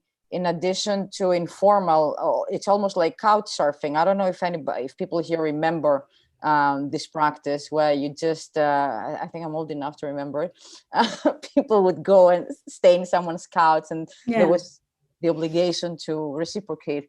So yes, I mean, art tourism works very much like that, but at the same time, it was a requirement. I mean, we know from one place after another, you know, Myung Kwon speak, and that the art, and before, you know, Hal Foster, the artist as ethnographer, that there was this imperative to travel, and the EU until recently had specific regulations. So, and we also have the migrant artists. I mean, you can't become successful, you come from the periphery, if you don't migrate. It's as simple as that. So, but anyway, we've got very little time. We've got more questions from Megan Hedger, who says, really, really amazing presentation, Yaiza. I don't really have a question, but I would be very keen to hear you say more about your closing proposition to move away from rhetorics of a more diverse or inclusionary, or what you call a new aesthetics.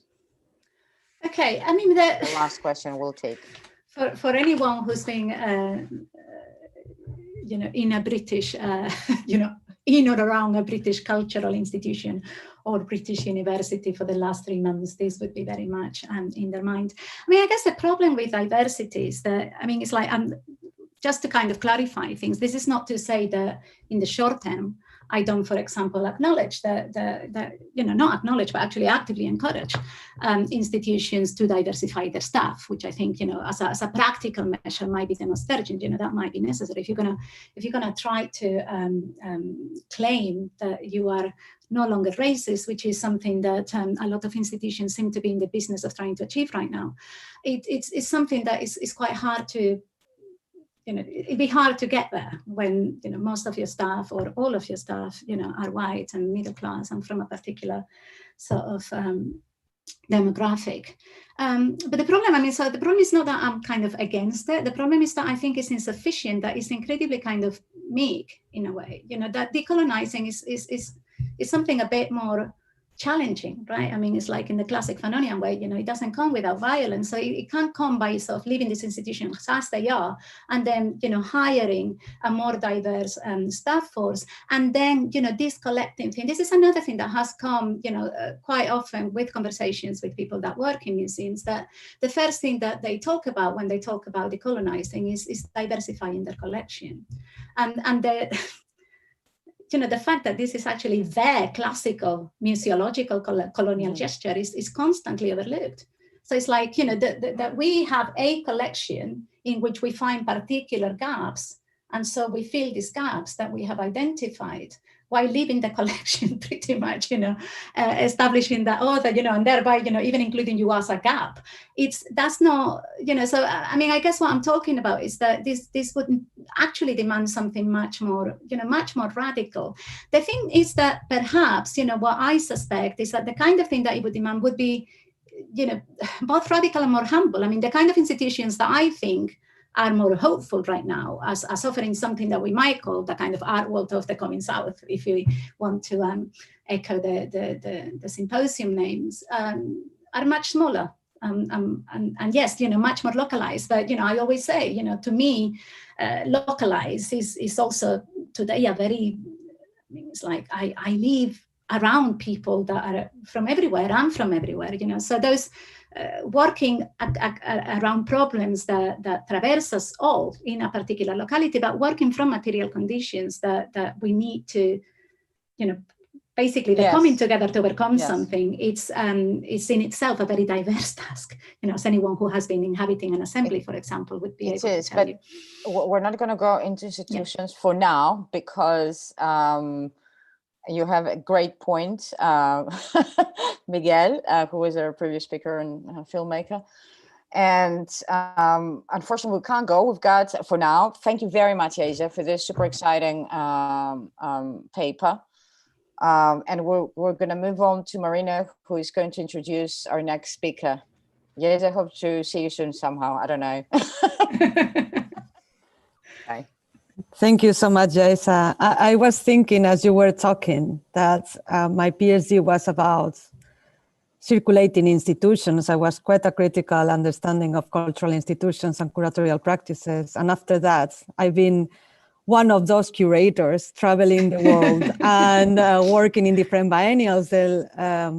One of them, Manifesta, in Marseille, for which I was part of the curatorial team until I resigned in November of last year.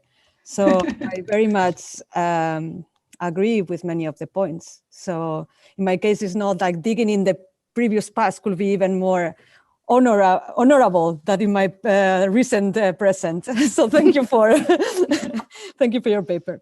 And I would like to welcome now Marco Barabale. Marco is a central figure at, I don't know if I'm pronouncing it well, Sail Dogs, an independent space for visual arts, activism, and experimental theater located in Venice. Founded in 2007, its programming includes activist group meetings, formal exhibitions, and screenings. The institution was instrumental in assisting Gulf Labor Coalition at the Venice Biennial. Barabale is a research fellow and In Common, in praise of community, shared creativity in arts and politics in Italy, 1959-1979, a project hosted by the University of Venice. He's a member of IRI, a think tank inviting political scientists, economists, lawyers, architects, hackers, activists, artists, and cultural producers to share knowledge with the aim of implementing zones of post-capitalism in Euro-South and the Mediterranean. The think tank works nomadically across the nodes of the network, Madrid, Athens, Istanbul, Cairo, Palestine, Naples, and connects with other nodes in the Global South, Eastern Europe, Latin America, Southeast Asia. So welcome, Marco. The floor is yours. Thank you very much, and thanks to the NIWA Institute for having me, and thanks to you and Angela. So, when I asked Angela Dimitrakaki what she expected me to focus on tonight, she suggested I could attempt a representation of Italy in terms of the South, and Italy as a space where tourism and migrations are very relevant issues, of course, and as a country heavily hit by the current pandemic. So this is exactly what I'm trying to do tonight, but I need to make two premises. So the first one is that I will unavoidably embark in an exercise of critical situatedness, to quote someone who will speak after me, situatedness of myself. So I have to make clear the position from where I'm speaking, as I feel I am only very partially entitled to speak from a Southern perspective. Of course, I am a Southern European, but I'm also a white European male and a Northern Italian, and this changes the situation. And the second premise is that I live in Venice. I'm working at the UAV, as you mentioned, and I've been part of the local social movement network for the last 15 years now. So the Lagoon of Venice will be my main focus. Why? Not only because I live here, but because of three reasons. So the first is that Venice has been, since the 15th century, an orientalizing force. But at the same time, its present misfortunes in terms of tourism impact also depend on the fact that as a cultural construct, Venice has been the object of a certain kind of Orientalism too. So this ambiguity interests me a lot. And probably most importantly, I will refer to the work of Wolfgang Scheppe, who is a German philosopher, who with a materialist approach showed how the forces of neoliberal globalization, and now I should add also the forces unleashed by the crisis of the neoliberal globalization, well, he showed us these forces rendered the uniqueness of the city obsolescent and triggered a becoming generic of the city of Venice. And this is particularly clear, Wolfgang Scheppe proves, in the asymmetrical cohabitation of tourism and migration in the city. And last but not least, the city of Venice is also the city of the biennial. So I think of the Biennale. So I think it's a good observation point to talk about the art system as an ideological function of neoliberal globalization. So, and I'm trying to share now my slides. So, yeah.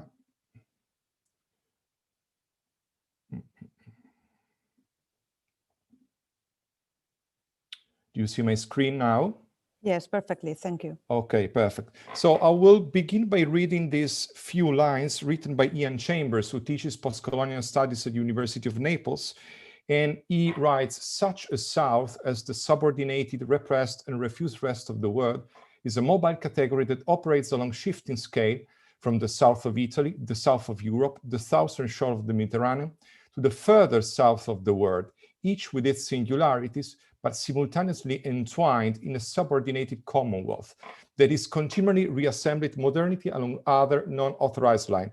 So this is a kind, for me, of methodological declaration of my lecture tonight, as my purpose is to follow exactly a shifting scale, a geographical shifting scale. So from Europe to Italy to Venice. Of course, as Athena Athanasiou says, I'm also trying to use a southern modality for my speech tonight. But let's then get to Europe. I titled this little chapter, Europe, Death as Pandemic, Increasing the North-South Divide.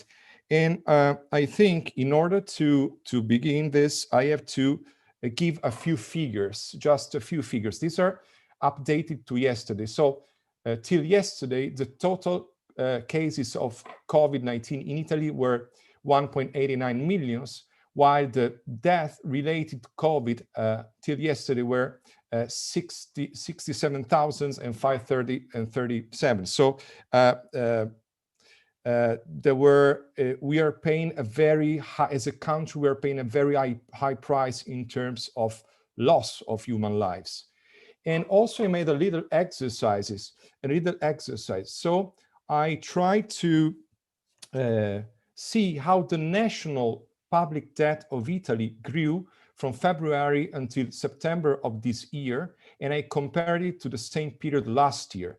So as you can see, this year, the growth of the national public debt of Italy was of 152 billions from February to September. And if you compare it with last year, it's almost twice, the growth almost doubled. And this is important because I'm sure you mentioned it yesterday, but at least for the political chronicles, the spring of 2020 will be probably remembered as the spring of the contention between the frugal four, the Netherlands, Denmark, Sweden, Austria, and the irresponsible Mediterranean countries. Someone labeled this debate not as a financial debate, but as an existential debate, similar to that animated the time of the Greek default a few years ago. And in terms of this north-south divide and this existential debate around basically the socialization of debt. So the idea that we should spread our debt in a time of pandemic crisis, it is the debate around the recovery funds, around the Eurobonds, around the Corona bonds. I wanted to show this, and the connected Dutch people know exactly what I'm talking about. This is a cover from the Elsevier, that is a very common and popular weekly magazine in the Netherlands. This is from the last 30th of May, and this is a good visual archive of how the public opinion is feeded with these stereotypes of the north-south of Europe divide. So it's easily understandable that the title says not an equal more to the south, to South Europe, to Southern Europe. And you see the upper part, you see like the industrious northern worker and businesswoman. And in the lower part, you see these Southern European types, sunbathing, tweeting, drinking wine, relaxing, having coffee, etc. You see like the guy with the mustache and the grease in his hair that I realize now I have it. So I guess I stick quite well to my stereotype. But anyway, so do you see this is a visual archive of this existential debate around the future and the present of Europe. And I want to make 2 points here.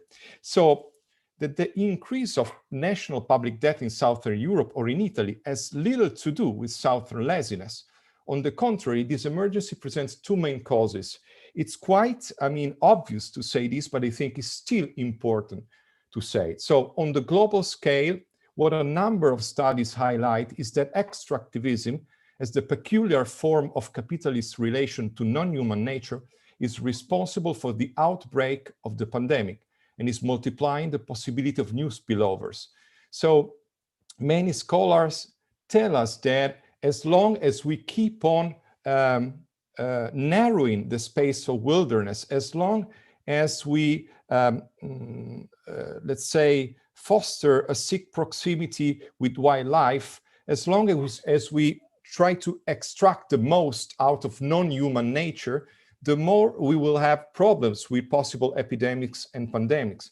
So if we use the lenses of political ecology and we understand capitalism as an ecological regime, we can read the pandemic risk as a symptom of a bigger climate and ecological crisis.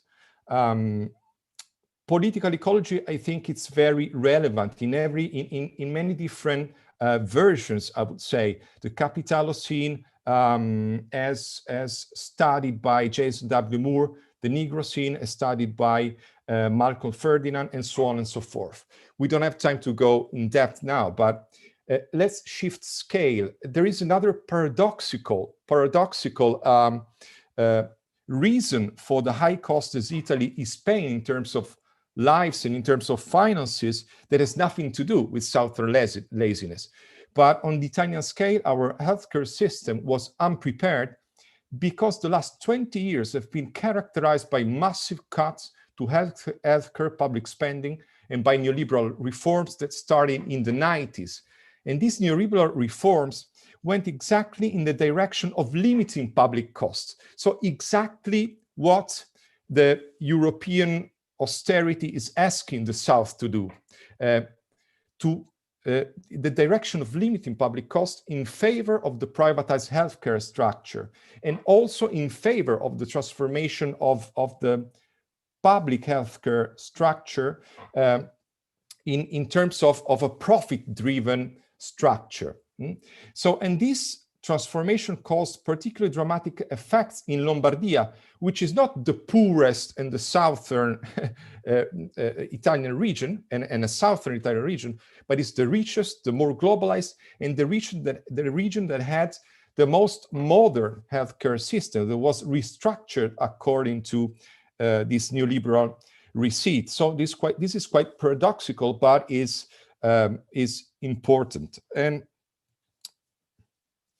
so let's shift to Italy now very, very briefly, but whoever knows a little bit Italy knows that we have our own questione meridionale, our own southern question. We have a problem of the north-south Italian divide, and this must be taken into consideration. So, and the most famous scholar and politician who basically dealt with the questione meridionale, with the Italian southern question, was Antonio Gramsci. And Antonio Gramsci was himself from Sardinia, so from a so-called underdeveloped region of Italy. I couldn't find this excerpt in English, so I'm going to translate it directly. I apologize for my poor translation, but I want to get the sense. So in 1916, so like 50 years after the unification of Italy, Gramsci was writing. On one side, and he's referring here to the north of Italy, the tradition of a certain autonomy created a brave and industrious bourgeoisie. There it existed a financial organization similar to that of the other states of Europe, one that was favorable to the development of capitalism and industry. On the other side, so the south of Italy, the paternalistic administrations of Spain and the Borboni, they didn't create anything. Bourgeoisie did not exist. Agriculture was primitive, and the agriculture was not even enough to feed the local market. There were no streets, no ports, and the few waters present were badly used. So the unification of Italy created a contact between the two parts of the peninsula. And the wide centralization confused needs and necessities. The effect was the flight of every money from the south of Italy to the north of Italy in order to find immediate and bigger profits in industry. And the other result was the migration of men abroad to find that job that was lacking in their country. And also other scholars, for example, the Egyptian Marxist Samir Amin writes about Italy as an example of regional inequality, almost as an internal colony. And he writes, the mechanism of centralization for the benefit of the dominant capital also operates between the various regions of the center. The development of capitalism everywhere means developing regional inequalities. Thus, each developed country has created with itself its own underdeveloped country. The southern half of Italy is one example. So this is just to clarify that when you're speaking from the position of someone's south, you are somebody else north, probably, at least if you're not speaking from a position within the global south. So, but let's finally get to Venice. And I titled this first chapter on Venice, Esotico Veneziano, exotic Venetian, orientalizing/orientalized. And according to Anna Kalia, who wrote an essay in a book titled Italian Orientalisms, according to her, Venetian travel literature between the 15th and 16th century offers a meaningful example of the construction implemented for ideological purposes of otherness. Here identifiable with the negative identity of the Turkish, which can foster admiration or opposition, but never closeness or sympathy, contrasted with the idealized one of the Persian. So just to make a point that Venice has a long history in constructing otherness, has a long history of becoming a center, as also a long, let's say, imperial history. There is a recent article by an historian of Venice, whose name is Luca Pes, that is titled Imperial Venice, and is referring to the fact that in the 20th century, the industrial and touristic development of the city is deeply linked to the history of Italian colonialism. And it's linked through this man here, the one that you see standing on the left, talking to Benito Mussolini.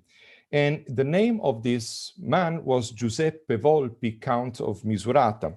He was the businessman. He was a crucial figure in the development of modern Venice. So he was the businessman who, in the 20s of last century, developed Porto Marghera, so the industrial mainland of Venice that hosts refineries now, by the way, and many other chemical industries. He was also crucial in developing the Lido of Venice as the touristic part of the city. He was the owner of the Excelsior Hotel in Venice. And he was also the president of La Biennale of Venice. And as the president of La Biennale, he founded the film festival in 1932. But, and this is also very important, he was also the governor of the Italian Tripolitania, which is a region of Libya. And Libya was a colony of Italy, and he was the governor of Tripolitania from 1921 until 1925, and a pretty violent one. And he was also the Minister of Finances under Mussolini from 1925 until 1928. So you have to imagine this, that our heritage with the question of our colonial heritage is so open in Italy that even now in 2020, the best actor of the Venice Film Festival received the Volpi's Cup as a prize. And so every time we are honoring like the best actor of the film festival, we are honoring a fascist hierarchy. And to move on, I think that it's important also to know something else, that the presence of this imperial Venice to which our historian refers echoes where? Echoes in the colonial architecture, in Italian colonial architecture in Libya. And this is a subject that only recently attracted the attention of architects, artists, and scholars. The Architecture Biennale of 2014, for example, hosted a very interesting project on the monstrous beauty of Italian modernist architecture of the 30s in Libya by the collective Decolonizing Architecture. But this presence echoes in colonial architecture. For example, in this building here, this is the governor's palace in Tripoli. It was built in 1926. And I want to read you a few lines that Christina von Hennerberg, who studied fascist colonial architecture in Libya, wrote about this very building. And I want you to notice the, let's say, the ambivalence of Venice as a force that produces Orientalism, that produces otherness, at the same time that embodies a certain exoticism, a certain flavor, Eastern flavor, let's say. So Henneberg, right, she's describing this building. A symbol of fascist authority, the palace was, however, suggestively built in the style of Beaux-Arts Orientalism. What the Lombard architect Saul Meraviglia Mantezaga had done was to propose un non so che di nostalgico veneziano, a je ne sais pas quoi of Venetian nostalgia, redolent of a certain Byzantine outlines of St. Mark's. So, and this is the point where we go to the next, this is the point that I want to develop with the next series of slides. This idea, this presence in Venice of this historical responsibility in the creation of otherness and in Western colonialism, and at the same time, this image of being other in relation to continental Europe, let's say, or to Northern Europe. So David Nelly, who was a literary critic, wrote this article titled "Incorrigible Venice and the War Against Cliché," where basically he says that Venice is also the object of narrations that repeat the tropes of Orientalism, even if with a twist that Edward Said didn't really focus on. So that is by mobilizing sexual desire, gender, and homoerotism as othering dispositives. So, and this is particularly the case, Nelly writes, of Thomas Mann notorious novel Death in Venice, dated 1912, and he also traces, he also, let's say, spots traces of the same logic in Ian McEwan's novel The Comfort of Strangers from 1981. But let's read again a few quotes from Nelly that clarifies better than I could do the point. So the nearness is referring to Venice, of course. The nearness of the Near East, equally evident in Venice's historical connections through trade with the Ottoman Empire, in the broad influence of Islamic architecture, and in a series of persistent and popular ideas on moral climatology, seem to magnify the presumed Oriental essence of the city, its difference and distance in relation to other European metropolitan centers. And more, as we shall soon see, Aschenbach's vision of a strange is referring, of course, to the protagonists of Death in Venice. Aschenbach's vision of a strange, homoerotic and orientalized Venice corroborates and authenticates the presence of rational, heteronormative European West. He argues that everywhere in the novel, this phantasmatic Venice, this erotic Venice is played as a counterpart of Munich, as the rational and heteronormative, let's say, identity of Northern Europe. I skipped the next quote and I'm going to the third. So this is very interesting. Mann's Venice is pestiferous, a place of insatiable cholera that originates in Asia, and a place where European morals and values fall foul to a putative Eastern degeneracy. So there is an epidemic of cholera happening in Venice when Aschenbach is there, and I mean the cholera comes from the East, and I think this resonates quite a lot with the racialized interpretation of COVID-19 pandemic.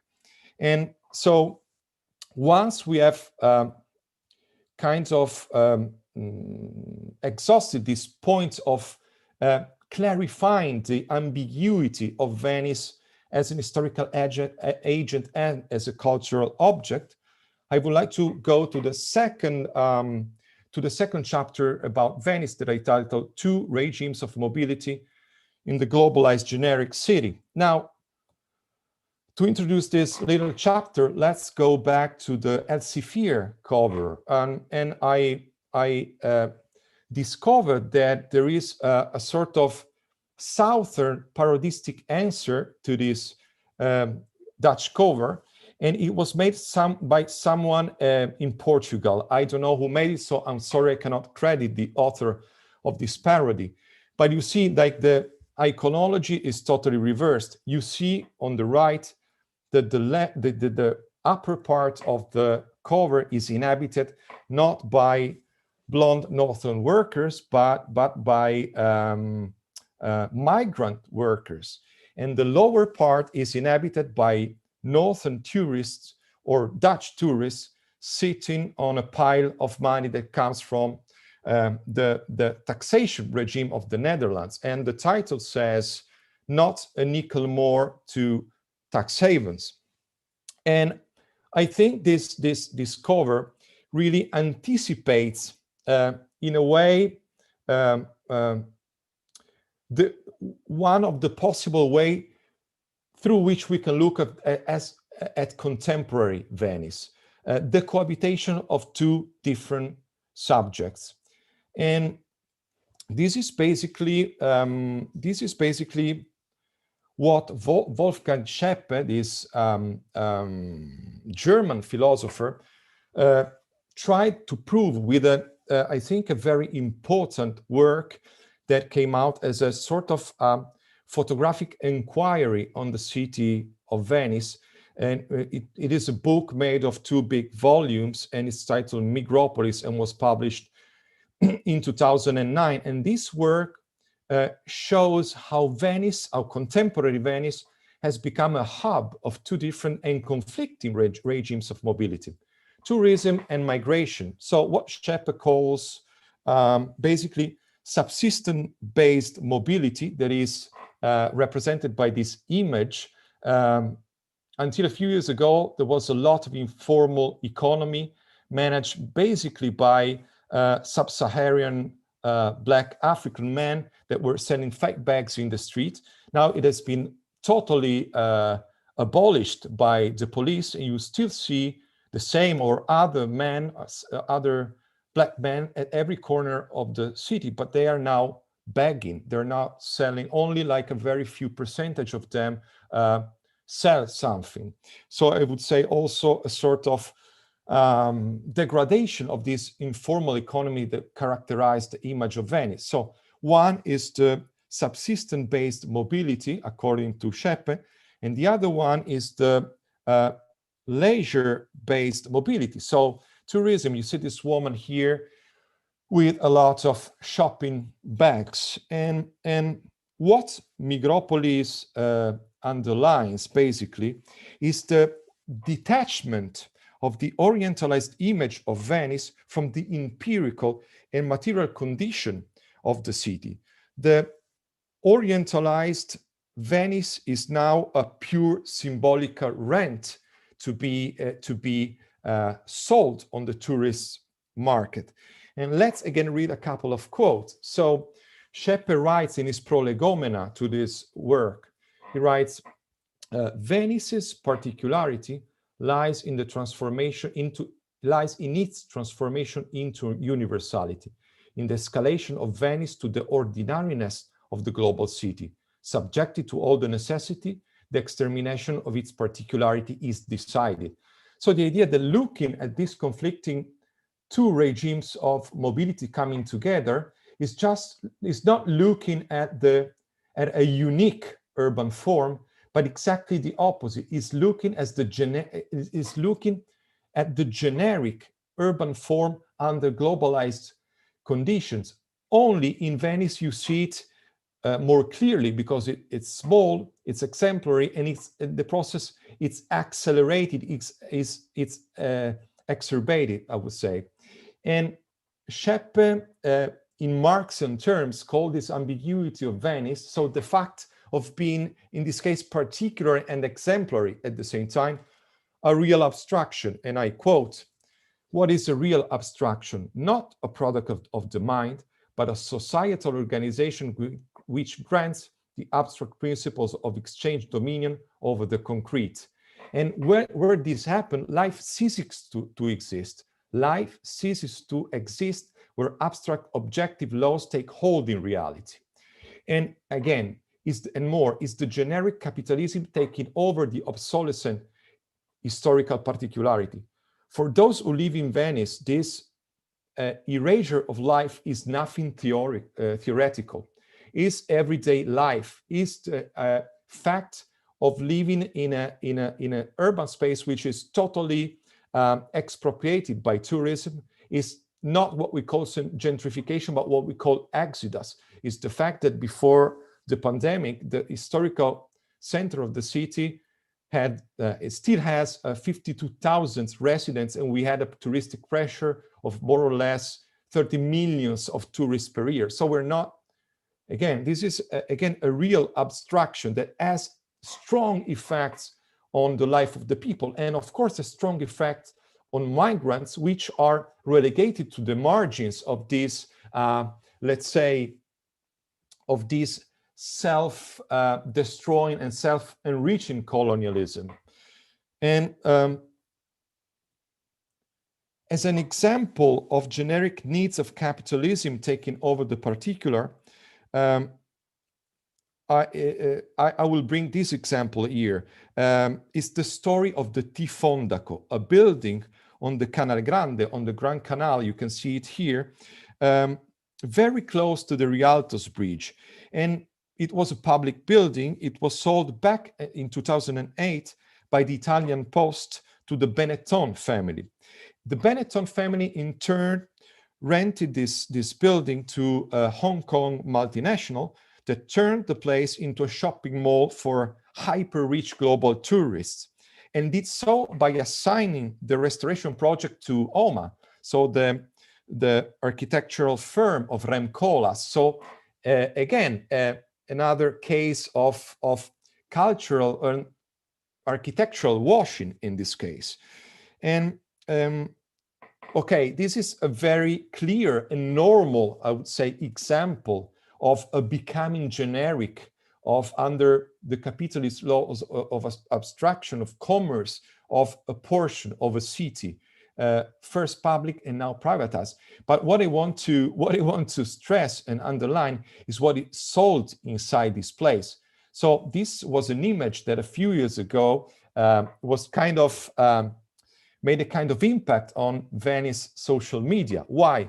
Because this is a slipper that costed like 350 something euros. And the point is that the gondolier, you see here, there's a mistake that is not a mistake. The gondolier is on the wrong side of the gondola. It's like if you draw a car and you put the driver in the trunk, okay?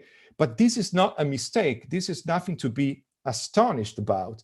This is, I think, the most realistic portrait of what a gondola is today, of what Venice is today. Venice is a commodity. So there is not a wrong image of a gondola. It's a sort of paradoxical, realistic image of what a gondola is reduced to up to these days. And fortunately, let me open a brief parenthesis until I go to the last part of my presentation. Fortunately, Venice is not a place that surrendered to its becoming generic under the law of capitalism, the laws of capitalism and commerce and borders and so on and so forth. Fortunately, in Venice, there are resistances and instituent practices that are still alive, and I think they demonstrated their strengths during the pandemic. This is an example of a regional, let's say, regional and even bigger project of solidarity from below, of pirate care, as someone labeled it, as welfare from below.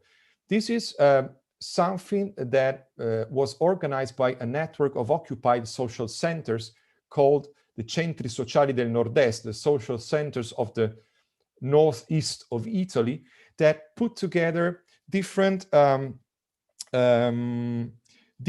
activities in order to respond to the social and economic crisis generated by the pandemic. This was a network of services that were providing free food, free digital tutoring for young students, free legal assistance for migrants, and even free house maintenance during the first wave of the pandemic and during the hard lockdown that was in place back then. And this is there is an interactive map online made on OpenStreetMap, so an open source mapping tool. And this is this is the regional image, and this is a zoom in on Venice. You see the variety and the richness of points of this radical, of this pirate care network of welfare from below. And again, Venice is also the city where recently a national radical movement against climate crisis was founded during the Venice Climate Camp last September. And this name is Rise Up for Climate Justice. And here you see the activists of Rise Up occupying a coal power plant exactly in Porto Marghera, so close to Venice. And if it was not for the pandemic, this network of people would have participated also to the Dutch campaign Shell Must Fall that was launched a few years ago and unfortunately was erased by the pandemic, just to make a connection with the film that was shown at the beginning. So, but let's go to the last part of my presentation that I titled The Biennale in Pandemic Times. And I think that in such a context, it's not useless to look at the global art system as an ideological function of neoliberal globalization, and to look at how this ideological function now is reacting to the pandemic. So a few points here I want to make. So the cancellation of the last architecture biennial wasn't decided by the foundation itself. It wasn't a decision of the Biennale, but it was determined by the withdrawal of many national participation that were scared about the absence of audiences.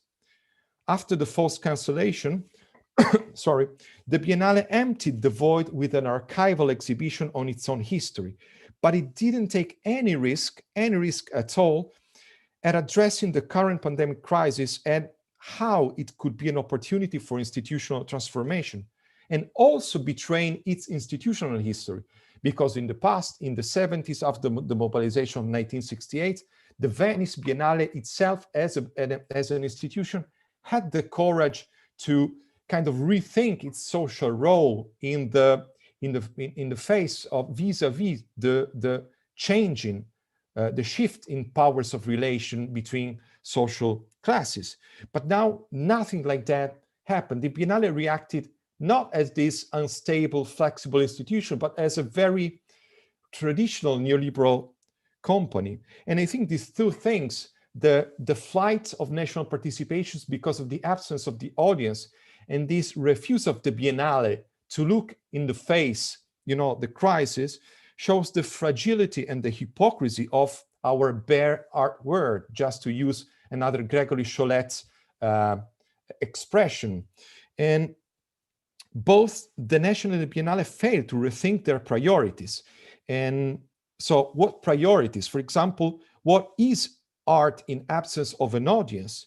How to free art from the parasitic creative city paradigm, and how to turn it into an ingredient of a necessary caring city? How do we shift from art being parasited by the creative city paradigm to conceive art as something that feeds into a process of caring that our city must embody?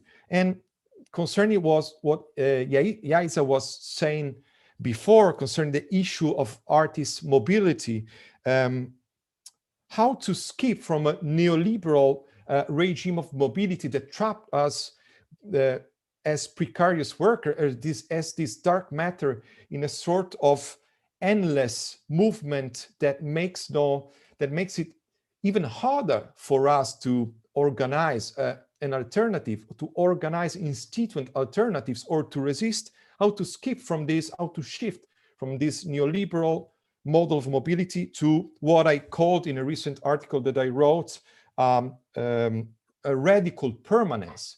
Because while we move from biennial to biennial, from university to university, from residency to residency, like the financial capital, also the one linked to art, shapes the borders of the city we live in and privatizes public space and occupies space. So, I mean, these are all questions that I try not to answer because I don't have answer, but I try to ask kind of more clearly in an article that I titled Inhabiting the Void, Covering the Distance, or better, on the biennial ruins inhabiting the void, covering the distance.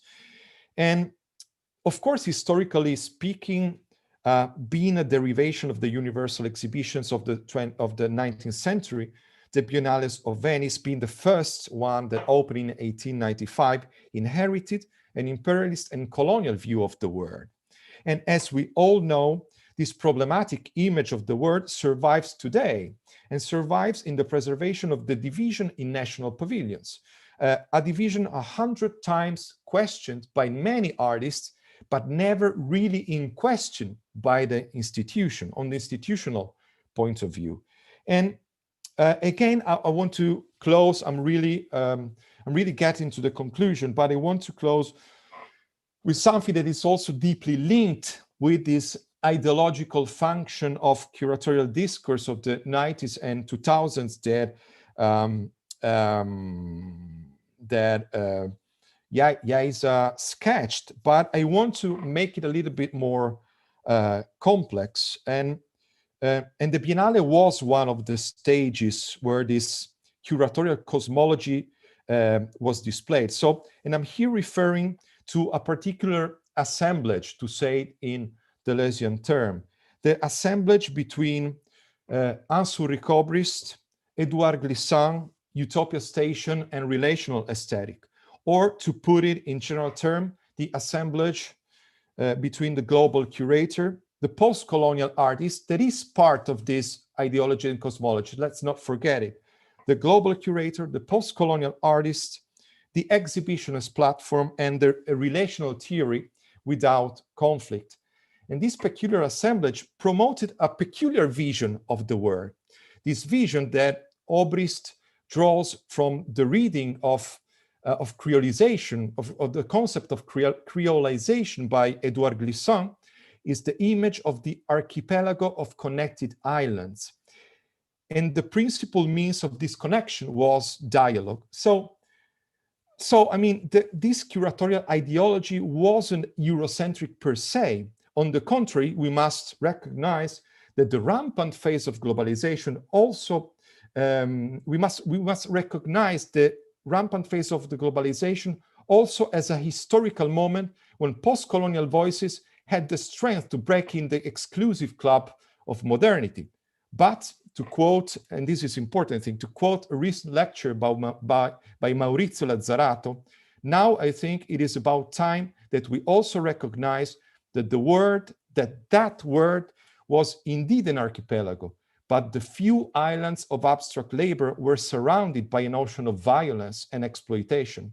So, and one of the epistemic and political shifts is that Southerns recognize this ocean, this sea, and the waters as a fully political space, not as a void in between mainlands.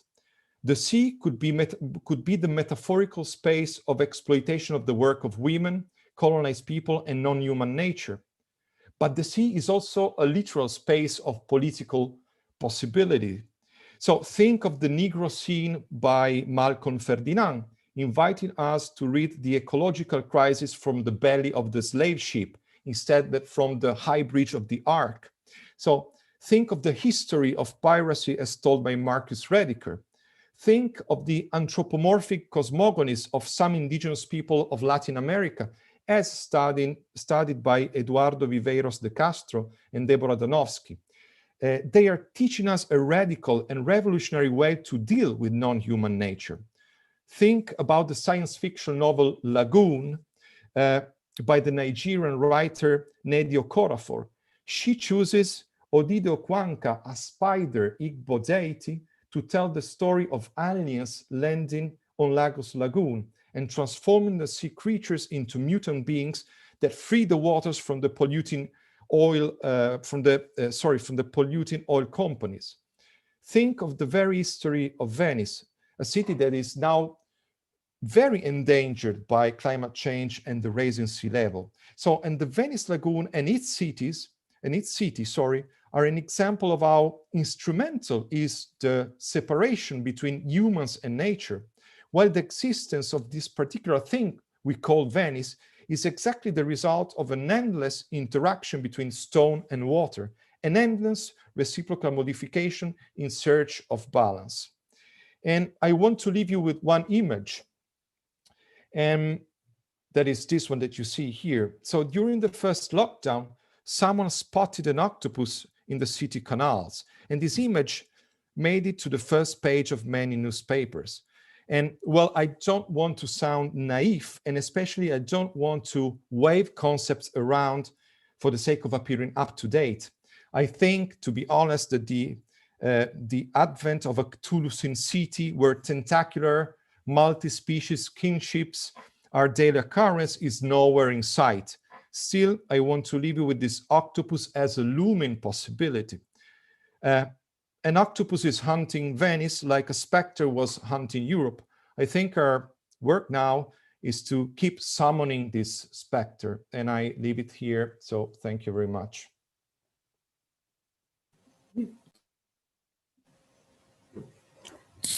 Thank you so much, Marco. Thank you so much for taking us through all these geographies of the South, and indeed also for your different comments about Dutch politics and Dutch architecture. I think even Rem Koolhaas, in relation to the Fondaco, will be even interested in your comment, as he was a writer of the book, The Generic City.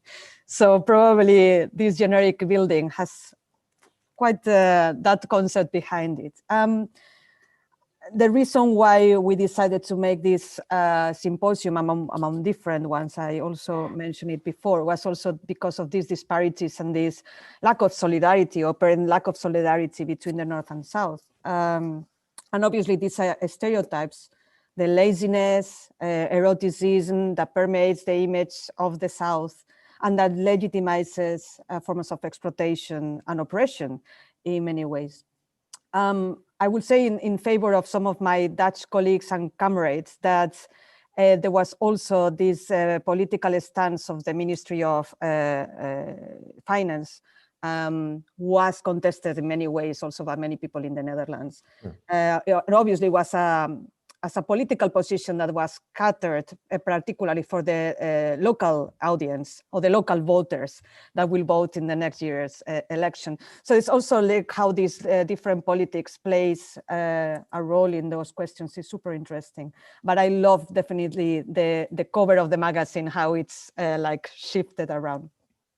We don't have that much time, but I have a question perhaps that has to do with what you mentioned about political ecology, and has to do also with the latest part of your presentation. So obviously Venice, in a way, by perpetuating its tropes and its form of exoticism, is also destroying itself in many different ways. It's in creating its own image one and again is destroying itself. And obviously is very much at the epicenter of the consequences of climate crisis. So I was wondering, obviously you have talked about care, you have talked about multi-species, but what are the some of the activities or initiatives in addition to this care, pirate care, that you see emerging in Venice in relation to this idea of political ecology connected to, you know, the idea of climate change, and how that new imaginaries could shift perhaps the position of the city and its politics? Listen, 9 years ago in Venice, we founded the Committee Against Big Cruise Ships, for example, that I didn't mention because of lack of time. So it was at the beginning a movement protesting against the presence of big cruise ships in Venice, as the name says. But I mean, it also approaches other problems. For example, if we think of anthropic action and climate change, in Venice, Venice should be protected by high tide by a system of movable dams called the Mose. And MOSE is a project that started in the 80s and was the biggest corruption scandal in Italian Republican history. So basically, so far, MOSE costed in public money more or less 5 billion euros, and not activists, but judges says that more than 1.5 billion euros went into corruption around the construction of this work. So we do have our fair share of problems in Italy, and the point is that after 30 years, like 2 or 3 weeks ago, the MOSE was kind of put in function for the first time, and it worked. I mean, it worked. It saved Venice from, it impeded the high tide to enter Venice. But what is the problem from the ecological point of view? The problem is that if the let's say if the rate of the rising sea of the rising sea level will go as scientists go, in like 10 years, 20 years, the lagoon would be closed like for more than half of a year every year, for more than 150 days every year. It means to separate the lagoon from the sea. And this is, and this exchange, ecologically speaking, is something fundamental. So you see now the very technological answer to a problem in Venice could become the very problem if it's not, let's say, adapted to climate change. But of course, like, policies don't want to listen, because like, politicians have a short horizon in mind, and they're just happy that it works. But it works now. But what is going to happen in 10 or 20 years? And so, I mean, there is a huge mobilization in Venice around it, and fortunately is something at stake, and is something that is mobilizing public opinion and also committees and movements. But this is just an example. But we have a richness of social movements here. Also, this Rise Up for Climate Justice movement was born here exactly because, like, the people were able to see the connection between the pandemic and climate crisis, which is not something very common. So I'm taking too much time. Yes, I know, sorry. No, thank you so much. I think you brought so many interesting questions. I was also thinking about what you mentioned about the biennial, and obviously Het Nieuw Institute is the commissioner of the Dutch pavilion, architecture pavilion for the Venice Biennial. And I know my colleagues working in the project are extremely also concerned, and many other countries, because this geopolitical landscape that is the Giardini, obviously there are very few countries that are able to survive the pandemic and have a presentation next year. So if the biennial opens, there will be a clear disparity between certain countries, probably some of the north or richer countries, and the others who actually don't have resources. So I was wondering what type of forms of solidarity actually could happen in that particular space that could show even rhetoric or very, like, just a very make-up form of solidarity, but still, is really an arena where you see all these differences in resources and possibilities that are translated in art and architecture. So yeah, I don't know if the question will be to change, as you say, the institution. I will advocate for try to think about other forms of presenting relations between geographies rather than focus on the national pavilion. But it's a very difficult task because it entails an institutional revolution. It's the old Benjamin thing of the author as producer. I mean, we should. What does it mean? Like, to have an exhibition without an audience. So this is terrifying. And I know that, normally an institution would not invest any money for an exhibition without an audience. But this shows, a level of hypocrisy we all participate to. No, our exhibitions are filled with Anthropocene, with whatever, with feminism, with multi-species, with Marxism. And then, when the audiences are not there, you know, like the castle just collapses. And I think this is a problem, but this is also a great opportunity. And I think we should be able to grasp this opportunity, you know, and this is an evolutionary shift, I would say. It's not something, it's not little sign of solidarity that is needed here, I'm afraid, you know, and solidarity is always good, but it's not a little sign of solidarity that we need. We need a tectonic shift in how we conceive, you know, the social role of the art circuit in today's society. The fragility of the art circuit was totally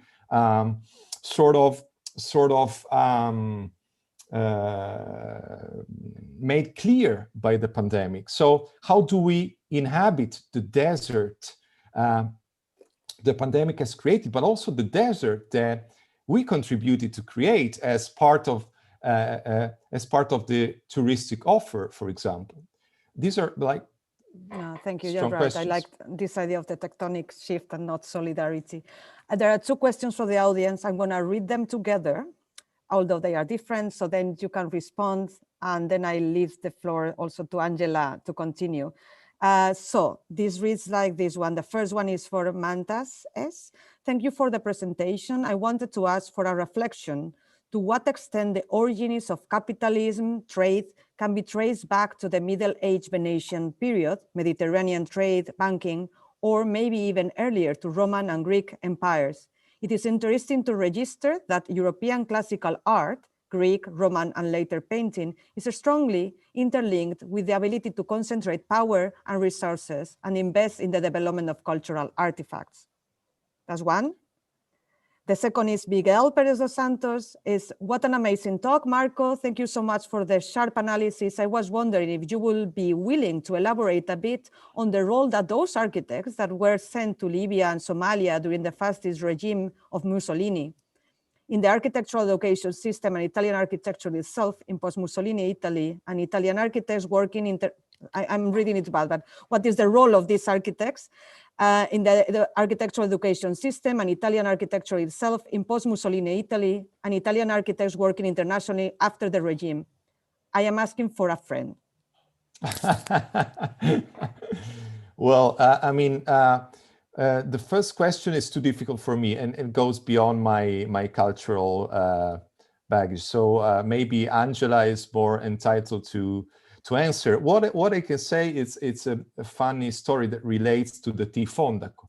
So one of the discursive justifications that the Benetton family used in order to let the city digest the new hyper-rich shopping mall was that the T Fondaco, when it was originally built in the 13th century, so in the Middle Age, was the Fondaco dei Tedeschi, so it was the center of the German trade in Venice, okay?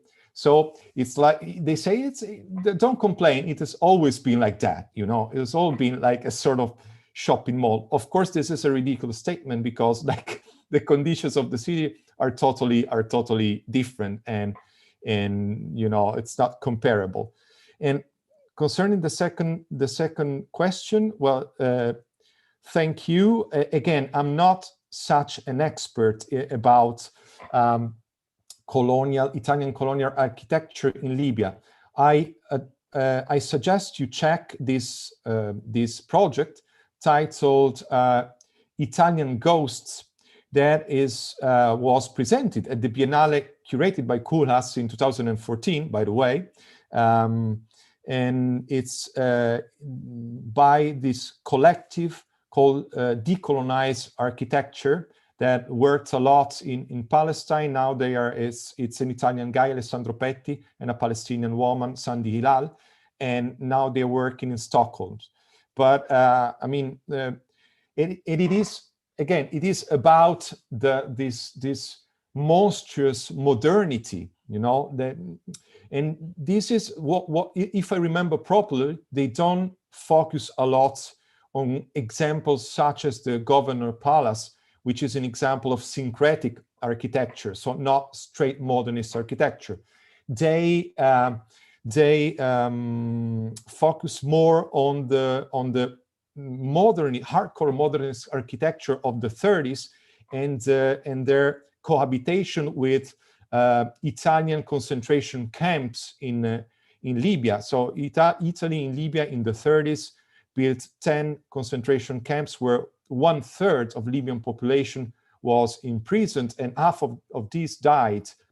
And so it is also fueled this analysis by sort of, you know, a Gambian perspective. And if you want, sorry, if you want the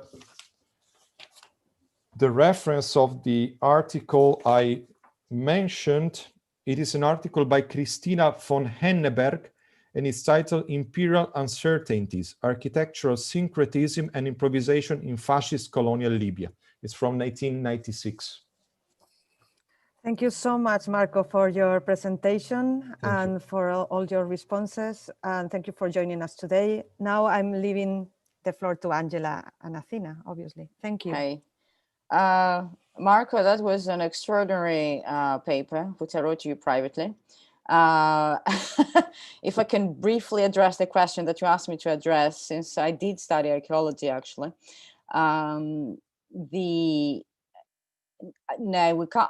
I don't think we can talk about we can take the origins of capitalism that back, but at the same time, we have models, certainly models that were picked up and replicated later in a capitalist context about how, for instance, how classical Athens formed in terms of local imperialism and getting other cities money that. It's a complicated story. So again, thanks. And since we're running a little bit late, I'm extremely pleased and honored to have here with us tonight Professor Athina Athanasiou, whose field is social anthropology and gender theory at Pantheon University of Social and Political Sciences in Athens, Greece. And she's a prolific writer and researcher, of course. And among her publications are the books Agonistic Mourning, Political Dissidents and the Women in Black, Dispossession, the Performative in the Political, Crisis as a State of Exception, Life at the Limit, Essays on Gender, Body and Biopolitics, Rewriting Difference, Luce Rigore and the Greeks, which is credited with Elena Gelepis. And she has been a fellow at the Pembroke Center for Teaching and Research on Women at Brown University and at the Center for the Study of Social Difference at Columbia University. She's a member of several editorial advisory boards for the journals Critical Times, Feminist Formations, Philosophy and Society, Feministika, and Journal of Greek Media and Culture. And tonight, Athina, I hope you can hear me. Athina will talk about situated knowledges of world making in the ghostly present tense. Delighted to have you. The floor is yours. Thank you so much, Angela. Thank you. And thanks also to Marina Otero for convening this gathering. Thank you for having me. I'm really honored and delighted to be here, as it were. Thank you also to Marco Baravale for this exciting talk. I really enjoyed it. So the title of my talk tonight will be Situated Knowledges of World Making in the Ghostly Present Tense. Now, through this intervention, I hope to share with you a very provisional reflection on some implications of the formulation "the coming South." I will try to indicate what is at stake in the question of the South, or the South as question, by focusing on the dissident potential of what is yet to come at a moment marked by the colonial capitalist global distribution of capital, resources, and bodies. I'm interested in the grammar of that formulation, the coming South, which strikes me as profoundly enabling, especially in terms of a definite article that works to render the South the subject of the formulation. That is, it's the South that's coming, instead of an adverb of place expressing movement and destination, as in coming South or going South. Consider, for example, the 1886 iconic painting by the Australian artist Tom Roberts entitled Coming South, which depicts migrants coming to Australia from Europe aboard a steamship, and which the National Gallery of Victoria describes as a definitive image of the migrant experience. Roberts had based the painting on sketches he had made when returning to Melbourne aboard the Orient Line's Lusitania in 1885, after four years abroad in Britain, a journey that would have taken more than a month. So the cartographic difference between coming south and the coming south emerges as conceptually challenging in signaling diverse tropes of the South as another time and place. For me, a non-native speaker of English, the formulation "the coming South" indicates, despite the definite article, a possible future, an incommensurable perhaps, an opening of the present to what is not yet here. That this powerfully twisted temporality is being performed and envisioned through the figure of the South is the underlying trace of my reflections today. This temporality is about a decentered South. Differently put, it is about the South as a mode of decentering the world or rendering the world porous, open to who and what will come. If the coming of the South names the violence that marks the militarized and securitized borders of nation states, paradoxically, perhaps, it also makes way for a sense of possibility, a sense that can be used to imagine and embody a different future through situated knowledges that require another thinking of time and place. Thus understood, the South does not exist as such, as a fixed geographical space, but as a register of world-making that defies any telechronology emanating from the global North. In order to address this incalculability that haunts critical possibility, I attend to the question how the contingencies of weariness and injustice are taken up as situated knowledges of courage, critical responsiveness, and political world-making in multiform geographies and temporalities that underwrite the global present.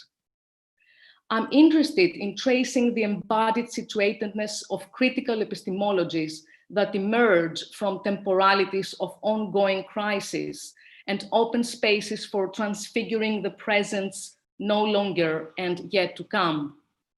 The figure of the to come for Jacques Derrida signals the register of the event as the unanticipated, unhomely coming of the other. I quote, "If all that arises is what is already possible and so capable of being anticipated and expected," he writes, "that is not an event. The event is possible only coming from the impossible," end of quote. In this sense, the impossible does not simply denote the opposite of the possible, but rather introduces into the possible. In this regard, the border figure of the to come involves a mode of becoming that calls into being an urgency for justice. It is marked by a here and now that cannot wait. I therefore propose that instead of treating the interminable question of the capacity to act in terms of possible versus impossible, we address the irreducible modality of impossibility as one that requires a new thinking of the possible. As a way of taking a stand of critical situatedness in the present, the yet to come might become an occasion for reflecting on what it means to resist the present and also to resist in the present, in the here and now, during increasingly precarious times amid a sense of urgency, suspension, defeat, and normalized weariness, all the while enacting embodied counterpublics of dissident affectability and memorability. Such agonistic enactments are about an everyday labor, partly utopian and partly desperate, of critically attending to the historical present as organized by injurious forms of living on, including colonial dispossession, racial capitalism, border securitization, market accumulation, and the debt cycle. The historical present of the Global South is a time of emergency, a time span that involves the slow-burning, debilitating affectivity of unending crisis in the plural, and at the same time, the struggles and visions of precarious collective subjectivities making claims on the present world. It seems to me that the Coming South figure of our conference title prompts us to attend to the relevance of epistemologies of criticality as both crisis and critique in relation to power knowledge underpinning the politics of location. The point is not to posit a territorial essentialization of the South, but rather to mobilize its spatio-temporal eccentricity as a means to decenter the received temporalities and geographies through which the episteme of the North is produced and circulated in the form of global power knowledge. In Histories of a Vanishing Present, a forum for art, critical inquiry, and public scholarship shaped over time and across multiple spaces and geographies, artists Bassel Abbas and Ruan Abu Ram have sought to meditate on a constellation of moments of loss and resistance constituting the afterlives and post-memories of the Global South. As part of the initiative, their video and sound installation entitled Collapse invokes the ambiguities between relapse and possibility that have shaped Palestinian shared memories and experiences of struggle. Disruptions of community, memory, and narrative, including significantly a shared narrative of resistance, become the fictional and archival material for staging the affective and political sense of collapsing different temporalities. Recurrent inscriptions of political trauma in their intimate relationship to the disrupted landscape and community speak to a simultaneously breakdown and suspension of memory. The ghostly figures of the running, floating women that repetitively reappear in the mise-en-scène visualize the intimate anxiety of living at a time of ongoing crisis, but also the spectral potential to resist the sovereign temporal confines of this crisis. Abbas and Abu Ram write, and I quote, "Moments of recurrent potential and failure of resistance are repeated to critically reconstruct past fragments and uncover the suspension of the future in the present. This feeling of continual suspension and relapse, progress and deadly repetition is played out exploring the overlap between personal trajectories and multiple historical narratives," end of quote. So I'm invoking here this work in order to critically delineate the temporal injunctions that work to diminish horizons of political possibility. As Collapse suggests, the sense of sped up collapsing temporalities is embodied in the dispersed and slow violence of weirdness, but also in the incommensurable time of the fugitive, as registered in the slow motion figure of the elusive floating women. Such figure indicates fleeting glimpses of other temporalities that are not yet here. Time remains susceptible to performative interruptions and discontinuities, as well as fights and flights enacted by those ghosts of anachronism and non-futurity that have been discounted by what Elizabeth Freeman calls chrononormativity, that is, normativity defined by a straight, reproductive, and forward-moving time. What remains then as a resistant potential of such moments and movements of simultaneous persistence and deferral, ephemerality and relapse? How to resist the tempo that works to regulate the presence of the present as a perpetual deferral of justice through crisis, through normality, and through normalized crisis? How are we to come to grips with the workings of the temporal and the temporary, from the perspective of the ongoing duration and duress operating within our differentially vanishing presence? What possibilities for a reframing of the impossible might be recuperated from this moment of differently inflected suspension and exhaustion in their relationship to struggles for social justice? These questions echo Walter Benjamin's conception of temporality, a time of the now, open to a potential of revolutionary change, drawn on evoking and reclaiming an oppressed past. They also involve tracing this potential in the radical rearticulation of the present as a resource for collective resistance to and an agonistic alteration of ongoing conditions of white supremacy, occupation, precarization, sexism, and economic and political destitution. This critical situatedness made manifest in the formulation of the coming South must thus be conceived as a performative act that reckons with the circumstances of the impossible by attending simultaneously to the contingencies that have already come and those that are yet to come. The Global South has a prior history in the cognitive capitalist markets, of course.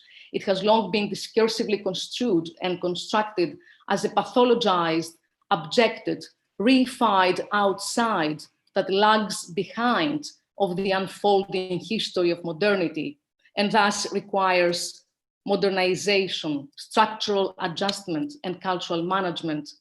And I acknowledge here the work by Jean and John Komarov, especially their work, Theory from the South. Now, as the South becomes a laboratory where the paradigms of neoliberal disposability and extraction are worked out, however, it ironically finds itself in the forefront of this late capitalist history. So markers of lateness and earliness come together to signal the disjointed temporality of the South. In this context, a perspective of defending what is yet to come seeks to register modes of resistance to the suspension of possibility lodged within the banalization of TINA, the infamous acronym that stands for the neoliberal doctrine, there is no alternative. So what does it mean to engage the conditions of the present as a site of collective contingencies of resistance? To engage the present as a question of interlocking crisis, criticality, and critique requires accounting for the ways in which the unfolding disaster of COVID-19 pandemic has a bearing on the intersecting powers of class, race, gender, and access to public health care.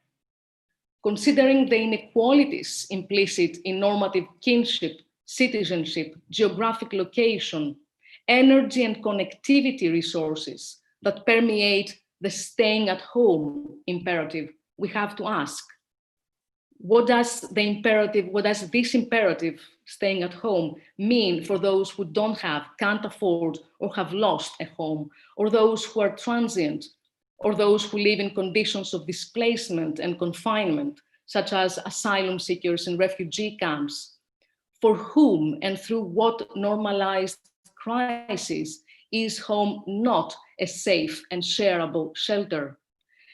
These entrenched regimes of vulnerability play out in the social debris of the neoliberal calculus of profit, debt, precarization, and infrastructural depletion through which the breakdown of public healthcare institutions has been administered. In opposition to privatized neoliberal resilience, the concept of vulnerability is put to work here to indicate affective counterpublics as critically situated epistemologies of resisting the terms of enforced precarious living in late capitalism. Counterpublics denote ways in which world-making is envisioned and performed to contest the conditions of impossibility that the official bourgeois, white, heteronormative publics of the present generate. The counterpublic potentiality of such agonistic intimacies involves struggles against the neoliberal decimation of public spaces and resources and at the same time struggles over the conditions that bring embodied subjects together to claim and reconfigure a public on the street or in the square and beyond conventional divisions between public and private. Such delineating of critical agency as a mode of being with others implies a notion of agonistic performativity that is not reducible to self-willed intentionality and the standards of possessive individualism, but rather points towards a contextually situated, at once limited and incalculable capacity and desire to engage and intervene in these world's conditions of impossibility. In the wake of George Floyd's death as a consequence of anti-Black police brutality in the US, the rallying cry of Black Lives Matter, "I can't breathe," which emblematizes a courageous collective response to the intensely repetitious timing of anti-Black atrocity, reclaims the haunting temporality of Black bodies rendered expendable by racial capitalism. Even in the face of what Christina Sharp calls the long history and present of anti-Black deathliness, political presence and futures of social justice insist on interrupting the ongoingness of Black unbreathability. The question of breathing space retains an uncanny resonance with current refugee necropolitics at the liquid borderscapes of a barricaded Europe.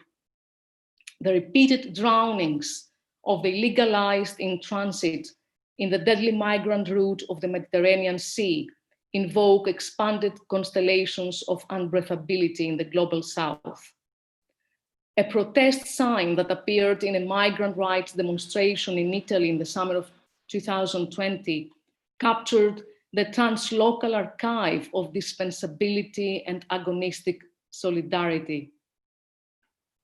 From the Mediterranean to Minneapolis, underwater or under a knee, I can't breathe.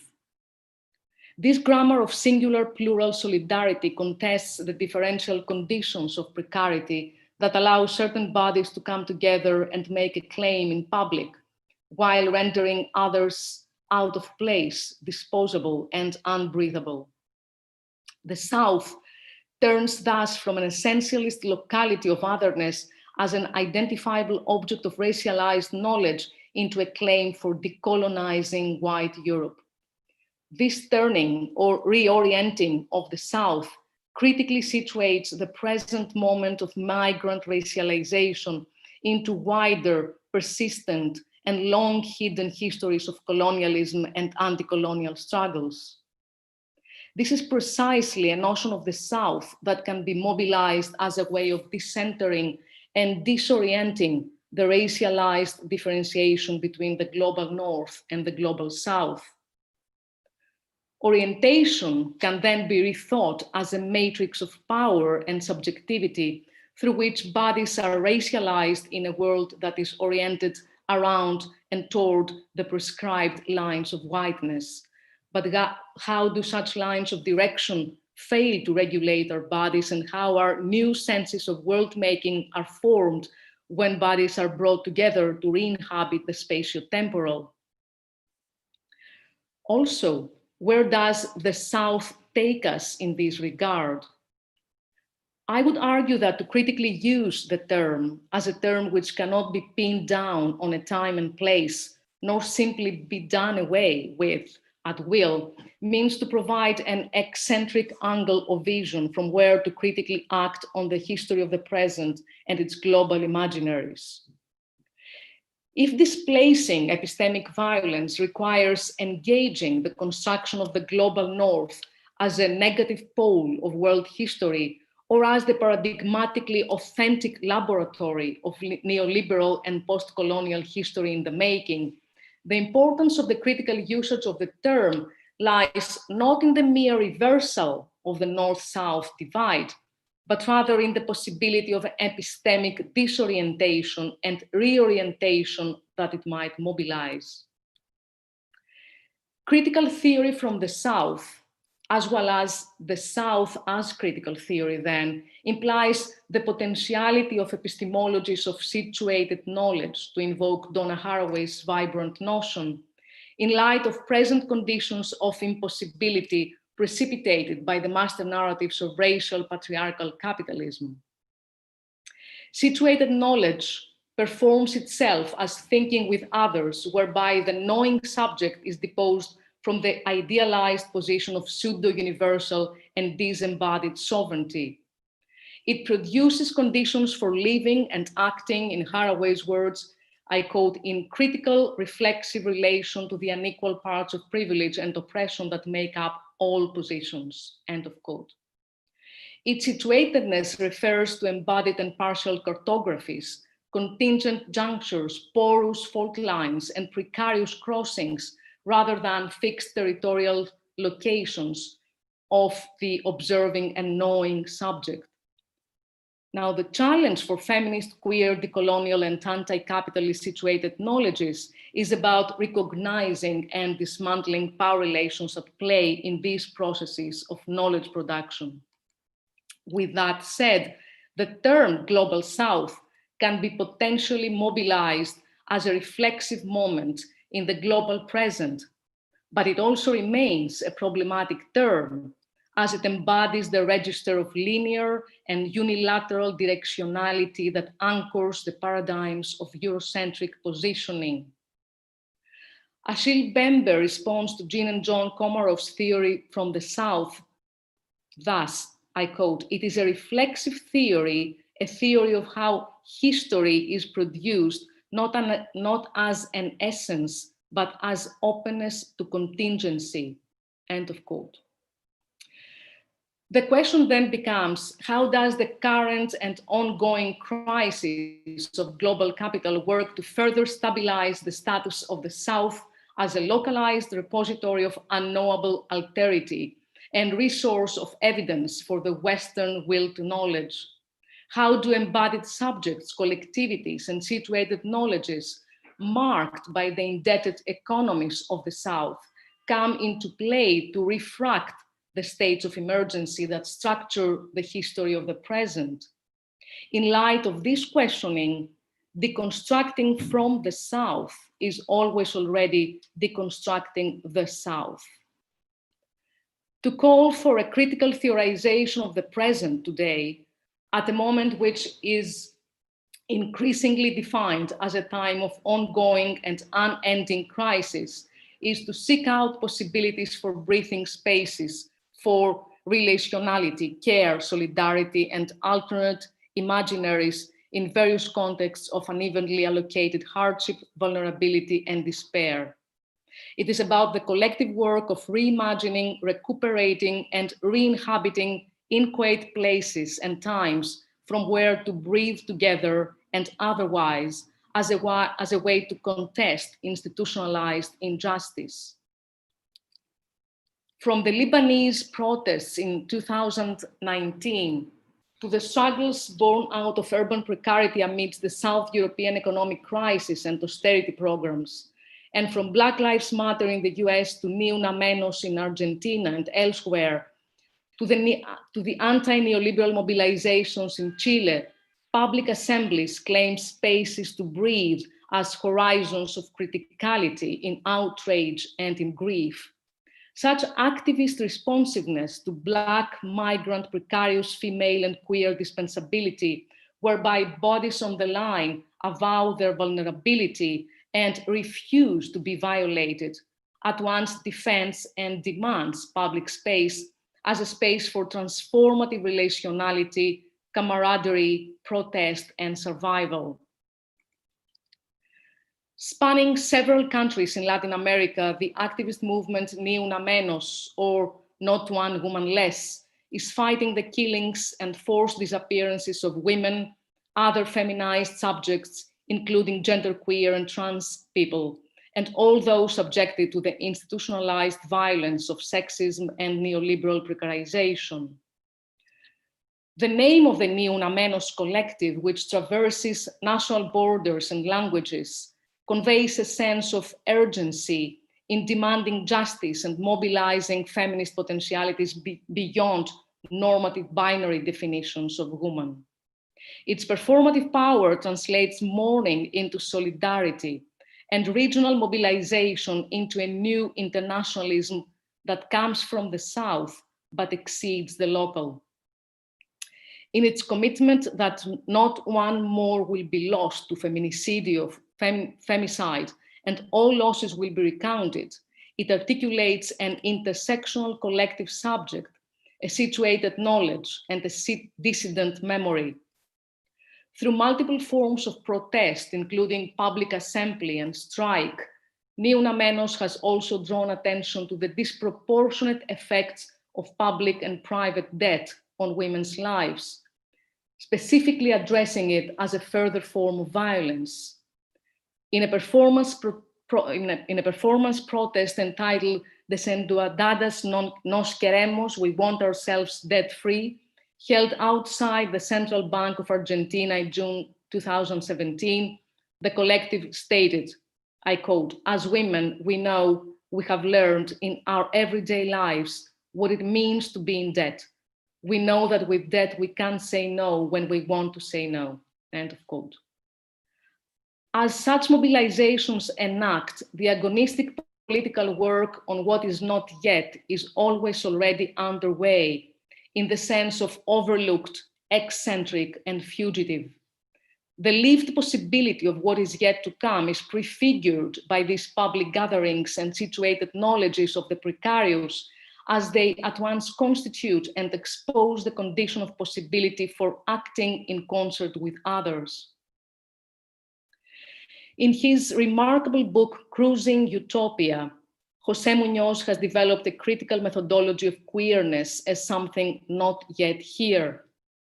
Queerness, he writes, is that thing that lets us feel that this world is not enough.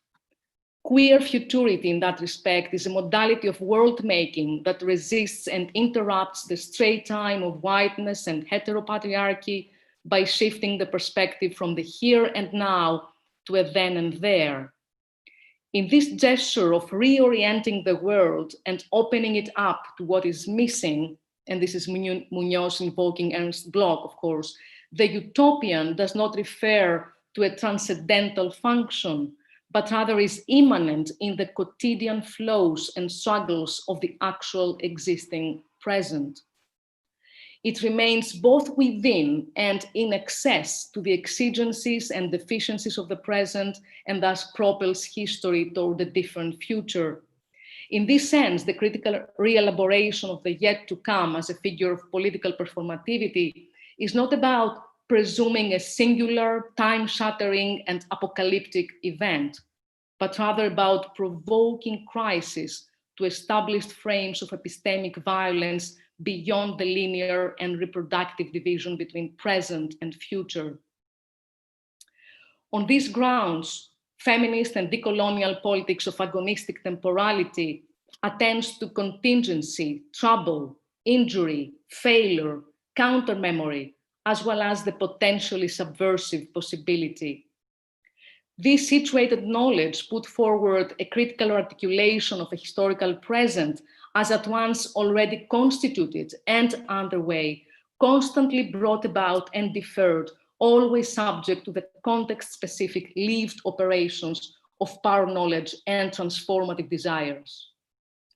This connection between critique and temporality is suggestively at work in contemporary scholarship on queer temporality, which, as Jack Halberstam's work has indicated, opens possibilities for reimagining the future in ways that resist and undo normative frames of time. Carla Frequero has delineated the long history of association between ghostliness and queerness that haunts the living present of those who have an eccentric relation to temporal propriety.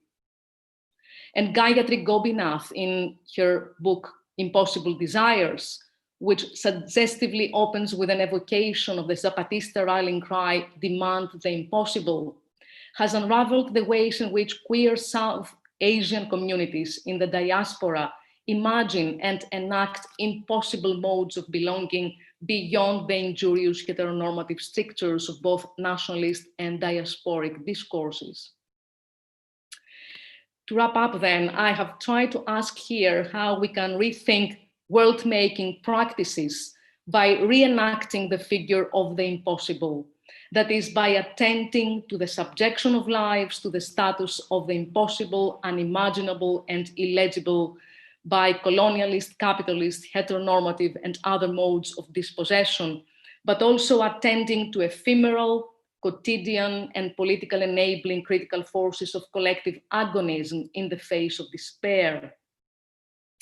Rather than reinstalling future as a programmable destination inscribed in a teleological and reproductive matrix of temporality, this is about engaging in collective struggles to make life more bearable and more breathable in the present in ways imbued with resistances to come. In Sarah Ahmed's account of the political significance of the struggle for breathability, with breathe comes imagination, she writes, with breathe comes possibility. The struggle to make life bearable in the present and in light of privatized exhaustion involves the simultaneously public and intimate work of crafting and re-inhabiting counterpublics from where to engage again and again in collective and quotidian practices of world-making, especially when such spaces emerge as threatened by the dispossessive calculus of neoliberalism or that of fascism. This struggle involves performative ways to claim things in common while troubling the presumptions of propriety and commonness.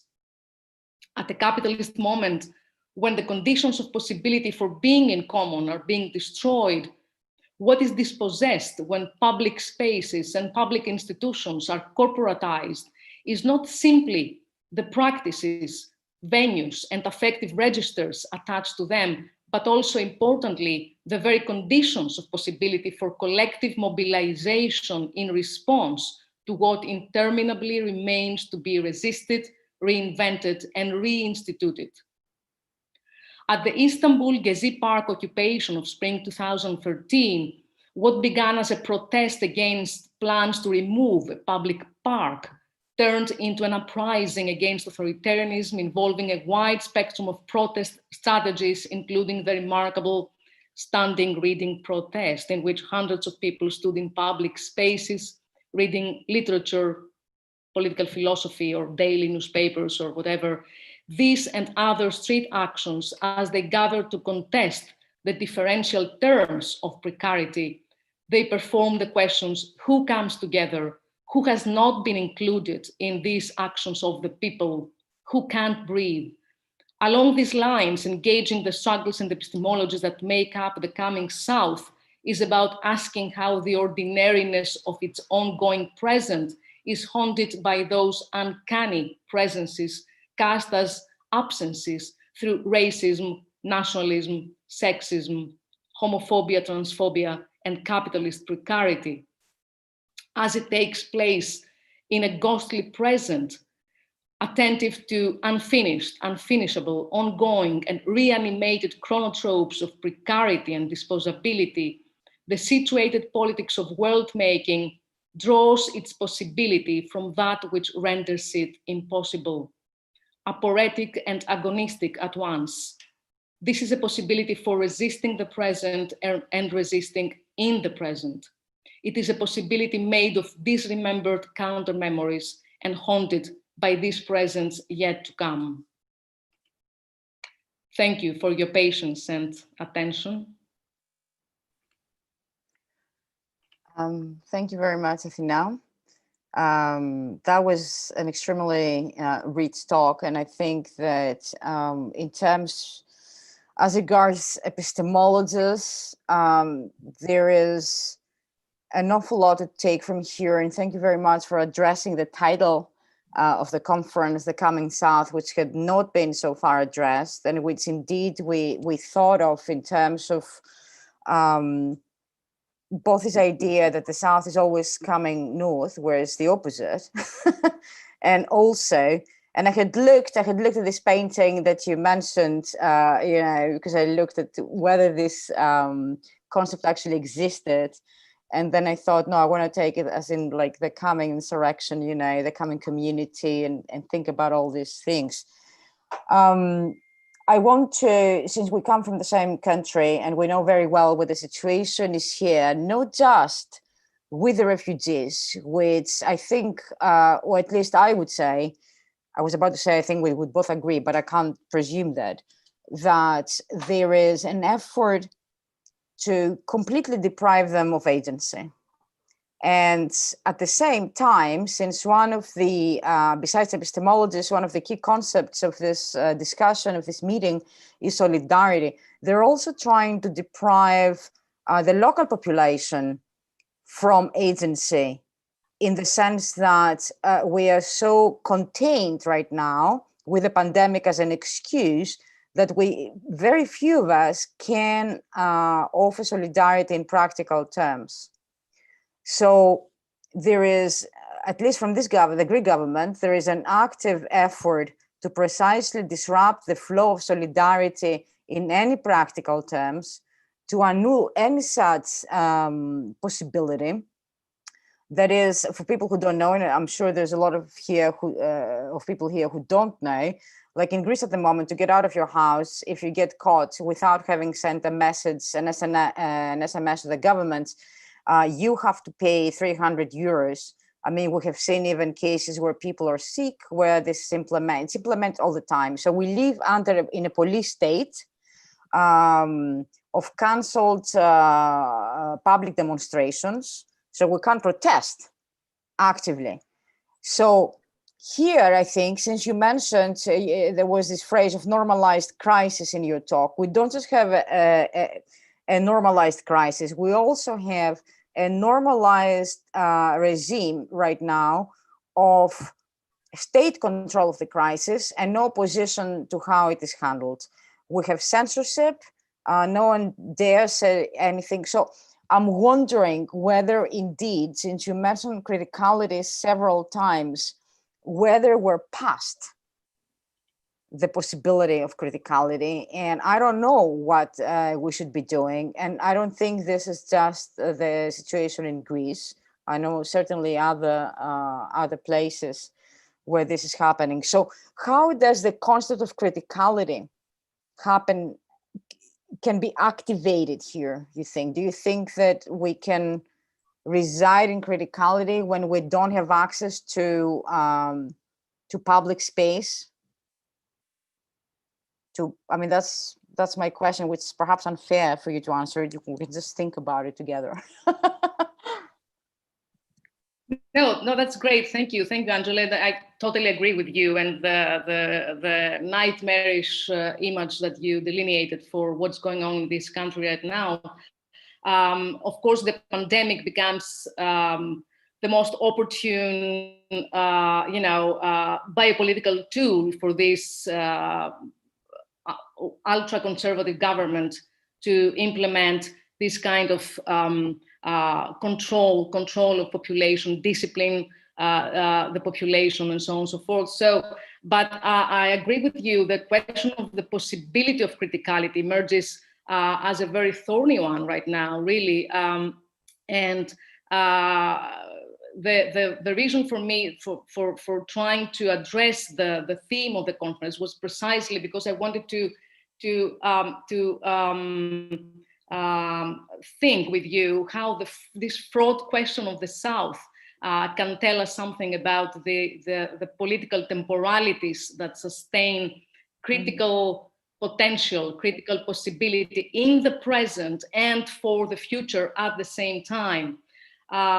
So I think what is at stake is how to seek out this possibility of the present in this critical situatedness, which is a situatedness of impossibility, actually. And I think, well, you mentioned, of course, the very interesting question about agency and the relation of agency with solidarity. And I think it's a very, very important question. because the global South has, as you know very well, become a shorthand for non-European post-colonial peoples, but at the same time, it has been synonymous with, of course, rogue economies, failed states, corruption, laziness, while at the same time, the global North is recognized as the cognitive agent theorizing about the South. So now the South is typically not seen as a source of theory for world historical events, for what's going on in the world. For me, the question is how these eccentric situated epistemologies and body politics of knowledge can actualize a different and I don't know, a deconstructed maybe idea of solidarity. And I think this has to do with your concept of de-exoticization. Because I want to stress here that I don't think that solidarity is immune to exoticization. And we have seen this a lot during the times, the years of the crisis and so on. And when I talk about this de-exoticization of our critical thought, including our solidarity practices, what comes to mind is, I'll take you back to 1982 and a film that I really love, a film made by feminist decolonial filmmaker Trinh Minh Ha. It's actually her first film, named Reassemblage. In that film, I'm sure you remember that, the voiceover declares at some point, "I do not intend to speak about, just speak nearby." And I'm really haunted by this combination of speaking nearby instead of speaking about.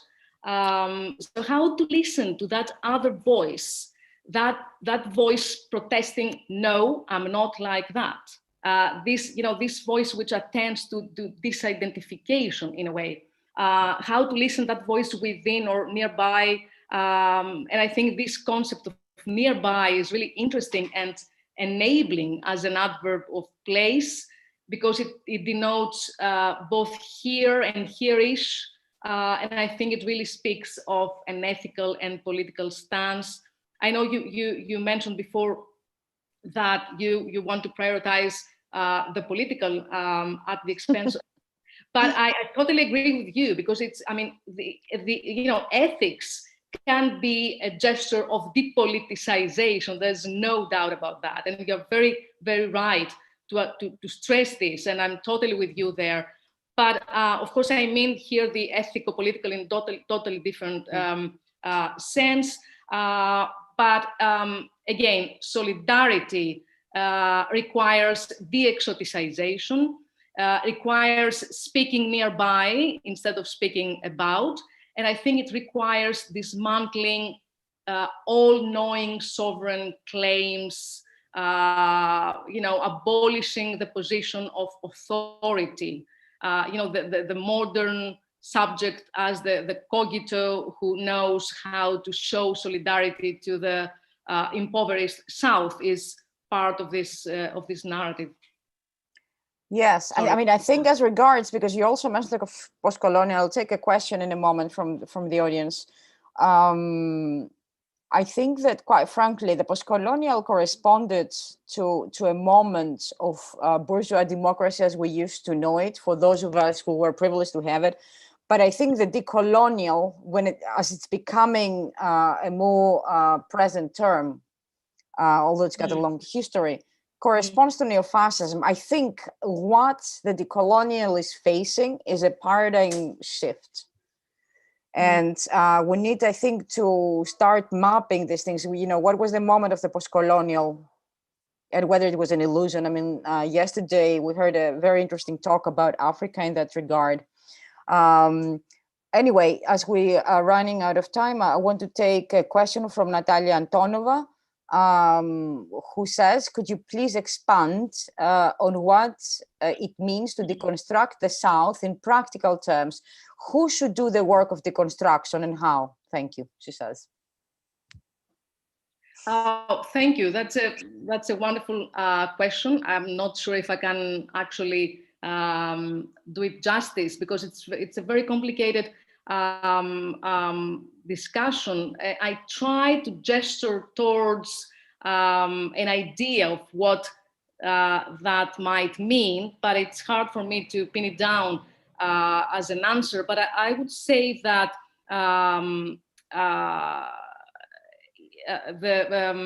sorry, Angela, I want to ask you to repeat. Yes, the first question part is, of the could question again. Yeah, and also tell you that the Who does the something? What does it mean to deconstruct the South in practical terms? Right. Okay. Who should do the work of deconstruction? Who should do the work of deconstruction? Right. Okay. And how? Okay. So what I mean here is that the South is a very fraught genealogy of power knowledge, imperialist, colonialist, capitalist power knowledge. So the question for me is how to remobilize the term, not as a geography, but rather as a modality, as a political modality. Rather than, a locality, right? So how to shift from locality to this kind of political concept, right? And for me, this requires deconstructing the very notions of identity, authenticity, all these colonialist and patriarchal epistemologies, which have been crucial components of this history of the South. So it requires actually unfixing and de-essentializing the South.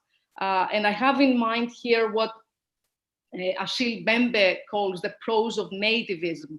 And I think it's a very, very potent way to think against the grain of these mythologized, romanticized, commodified visions of Southern, other places, marginal places, ethnic others, minoritized sexual others, and so on and so forth.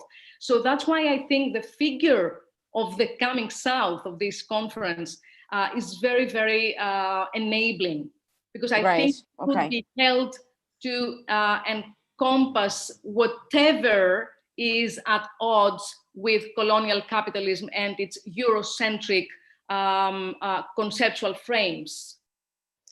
Yes, I mean, at the same time, I think that how to place this, since you talked about counterpublics, I mean, we're so split up as counterpublics at the moment. I think we need to kind of like face up to reality and think that, yes, counterpublics are being formed, and that's a very useful term that we often forget. But whether we're broken down, kind of refragmented as counterpublics, whereas this public sphere, which does exist, is dominated by ideas that I think if we had them here at this conference, we just wouldn't believe our ears. And these are the ideas that we need to confront. I mean, they dominate the media, both in the South and in the North, because in the South, there's always another South that you can think of as inferior, another South that you can feel better in relation to, and so on. So this is the game of disidentifying with an always inferior South, which I'm not sure how. I mean, we don't have a TV channel, we don't have the TV. So there is another comment that just came in, and from Sarah Ibanez, and she says, I'm not sure conceptualizing the South helps towards the radical contextualism that is needed to break the current center-peripheral model of knowledge making. So here I think we have a questioning of whether we should be persisting with the South in whatever formulation, not going South, but even the coming South, whether, perhaps it helps us address the divide, or whether we should give up the term altogether. maybe Sarah can add to this comment, or I don't know what Athena, you know. No, thank you. That's a very, very interesting question. I'm not sure, because I mean, I'm being a little pragmatic here, in the sense that I don't think that it's up to us to decide if you know, this term is a good term to use, or the question for me is always what to do with this term, what to do against its grain. Beyond the term, but of course, you know, doing stuff beyond the term includes doing things, you know, with the term again. I mean, you know, as I said, deconstructing, which doesn't mean necessarily abolishing the term, because sometimes, you know, you need a term in order to be able to deconstruct it, and in order to, you know, mobilize against, right?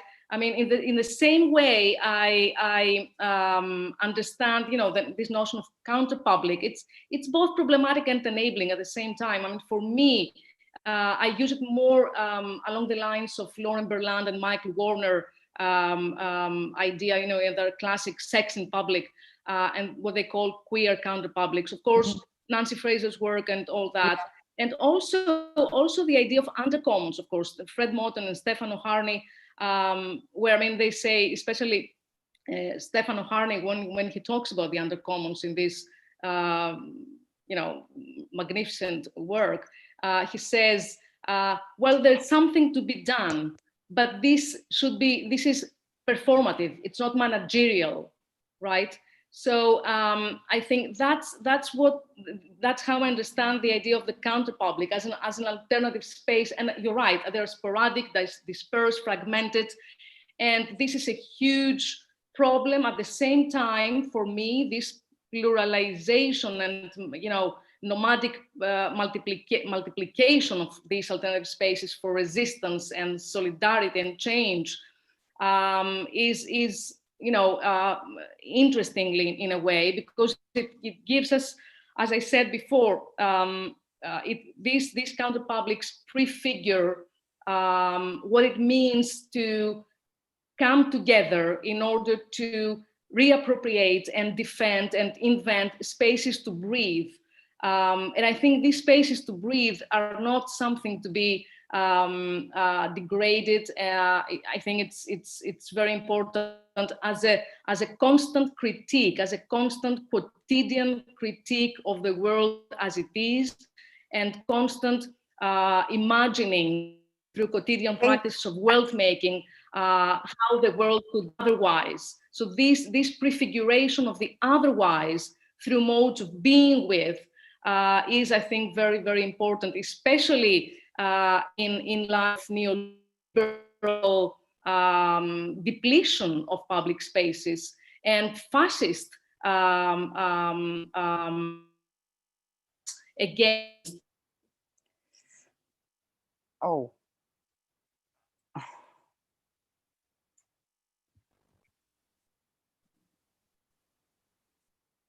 Okay, Athena, I think are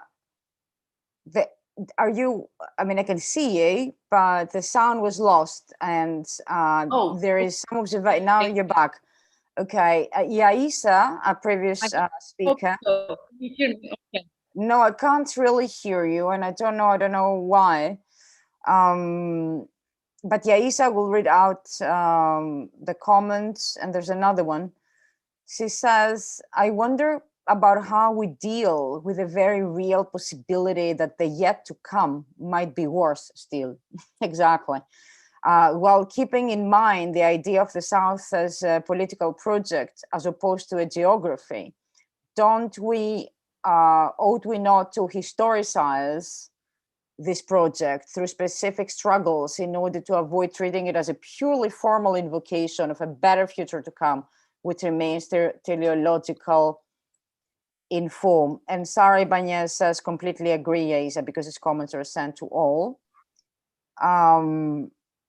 So yeah, I don't know, Athena, about this worse to come. Yeah. Well. Oh, your sound. Let me just. No, you can't hear me. How about now? There is distortion. There is distortion. Maybe, Athena, maybe you can turn off your camera and we try only with your sound. Okay. Well, you can try to talk and let's see. No? No, we only hear one word and then it's Sorry about that. It seems that we cannot continue to talk about the yet to come today, but I'm very sorry. There is because Jesus' question, I think, is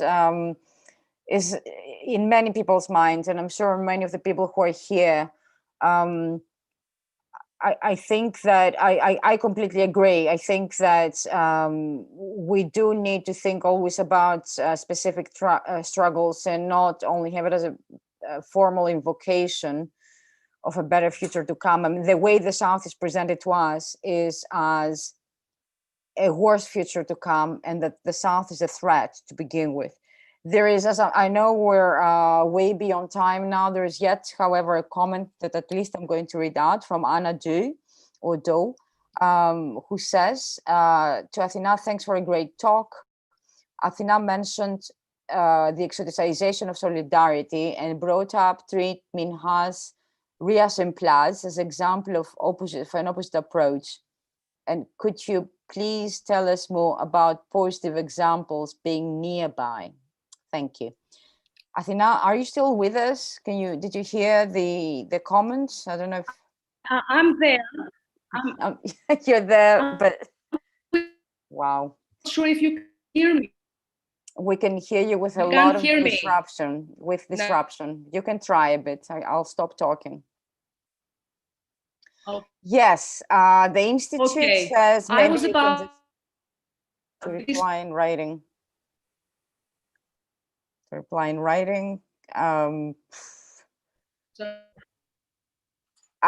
don't know even if you're able to hear me, Athena. So I'm afraid I'm gonna. We will have to address this. Can you talk now? I can talk, but you cannot hear me. Right? Yeah. Yes, No. there is still a lot of Okay. disruption. You can try and see what will come out. And then I will close the event. Okay. So Athena has disappeared from my screen. Marina is here. Yeah, maybe she's trying to connect again. Let's try to see if like 5 minutes. Meanwhile, we can maybe talk up. Oh, I think she's coming back. Maybe we're lucky. Okay, this is. Do you wanna try again, Athena? Are you sure? Because I'm mindful of time, and I'm sure that people must be exhausted by now. You're exhausted. But can you hear me? Can you hear me? Can you hear me now? Yes. No. Okay. The image froze. It's been a little disruptive. It is very disruptive, but I don't know why. But at least we got your talk just fine, and okay. The question, the Q&A has been technologically subverted from, but I will remember these questions. And I want to remind everyone that tomorrow we're starting at 2:30 Central European time with an introduction and then a talk from Jonas Dahl. I want to thank Athena for a paper that really touched on epistemologies, and all our speakers, our speakers today, for including Wild Filmmaker, for amazing food for thought. I'm very pleased we managed to put forward this this discussion around the subject, the contested subjects that give us the South. So we'll see you tomorrow, which is the last day of the conference, and I will try to address some of the questions that were unable to address today in the introduction. Okay, that's brilliant. So thank you very much, and see you tomorrow.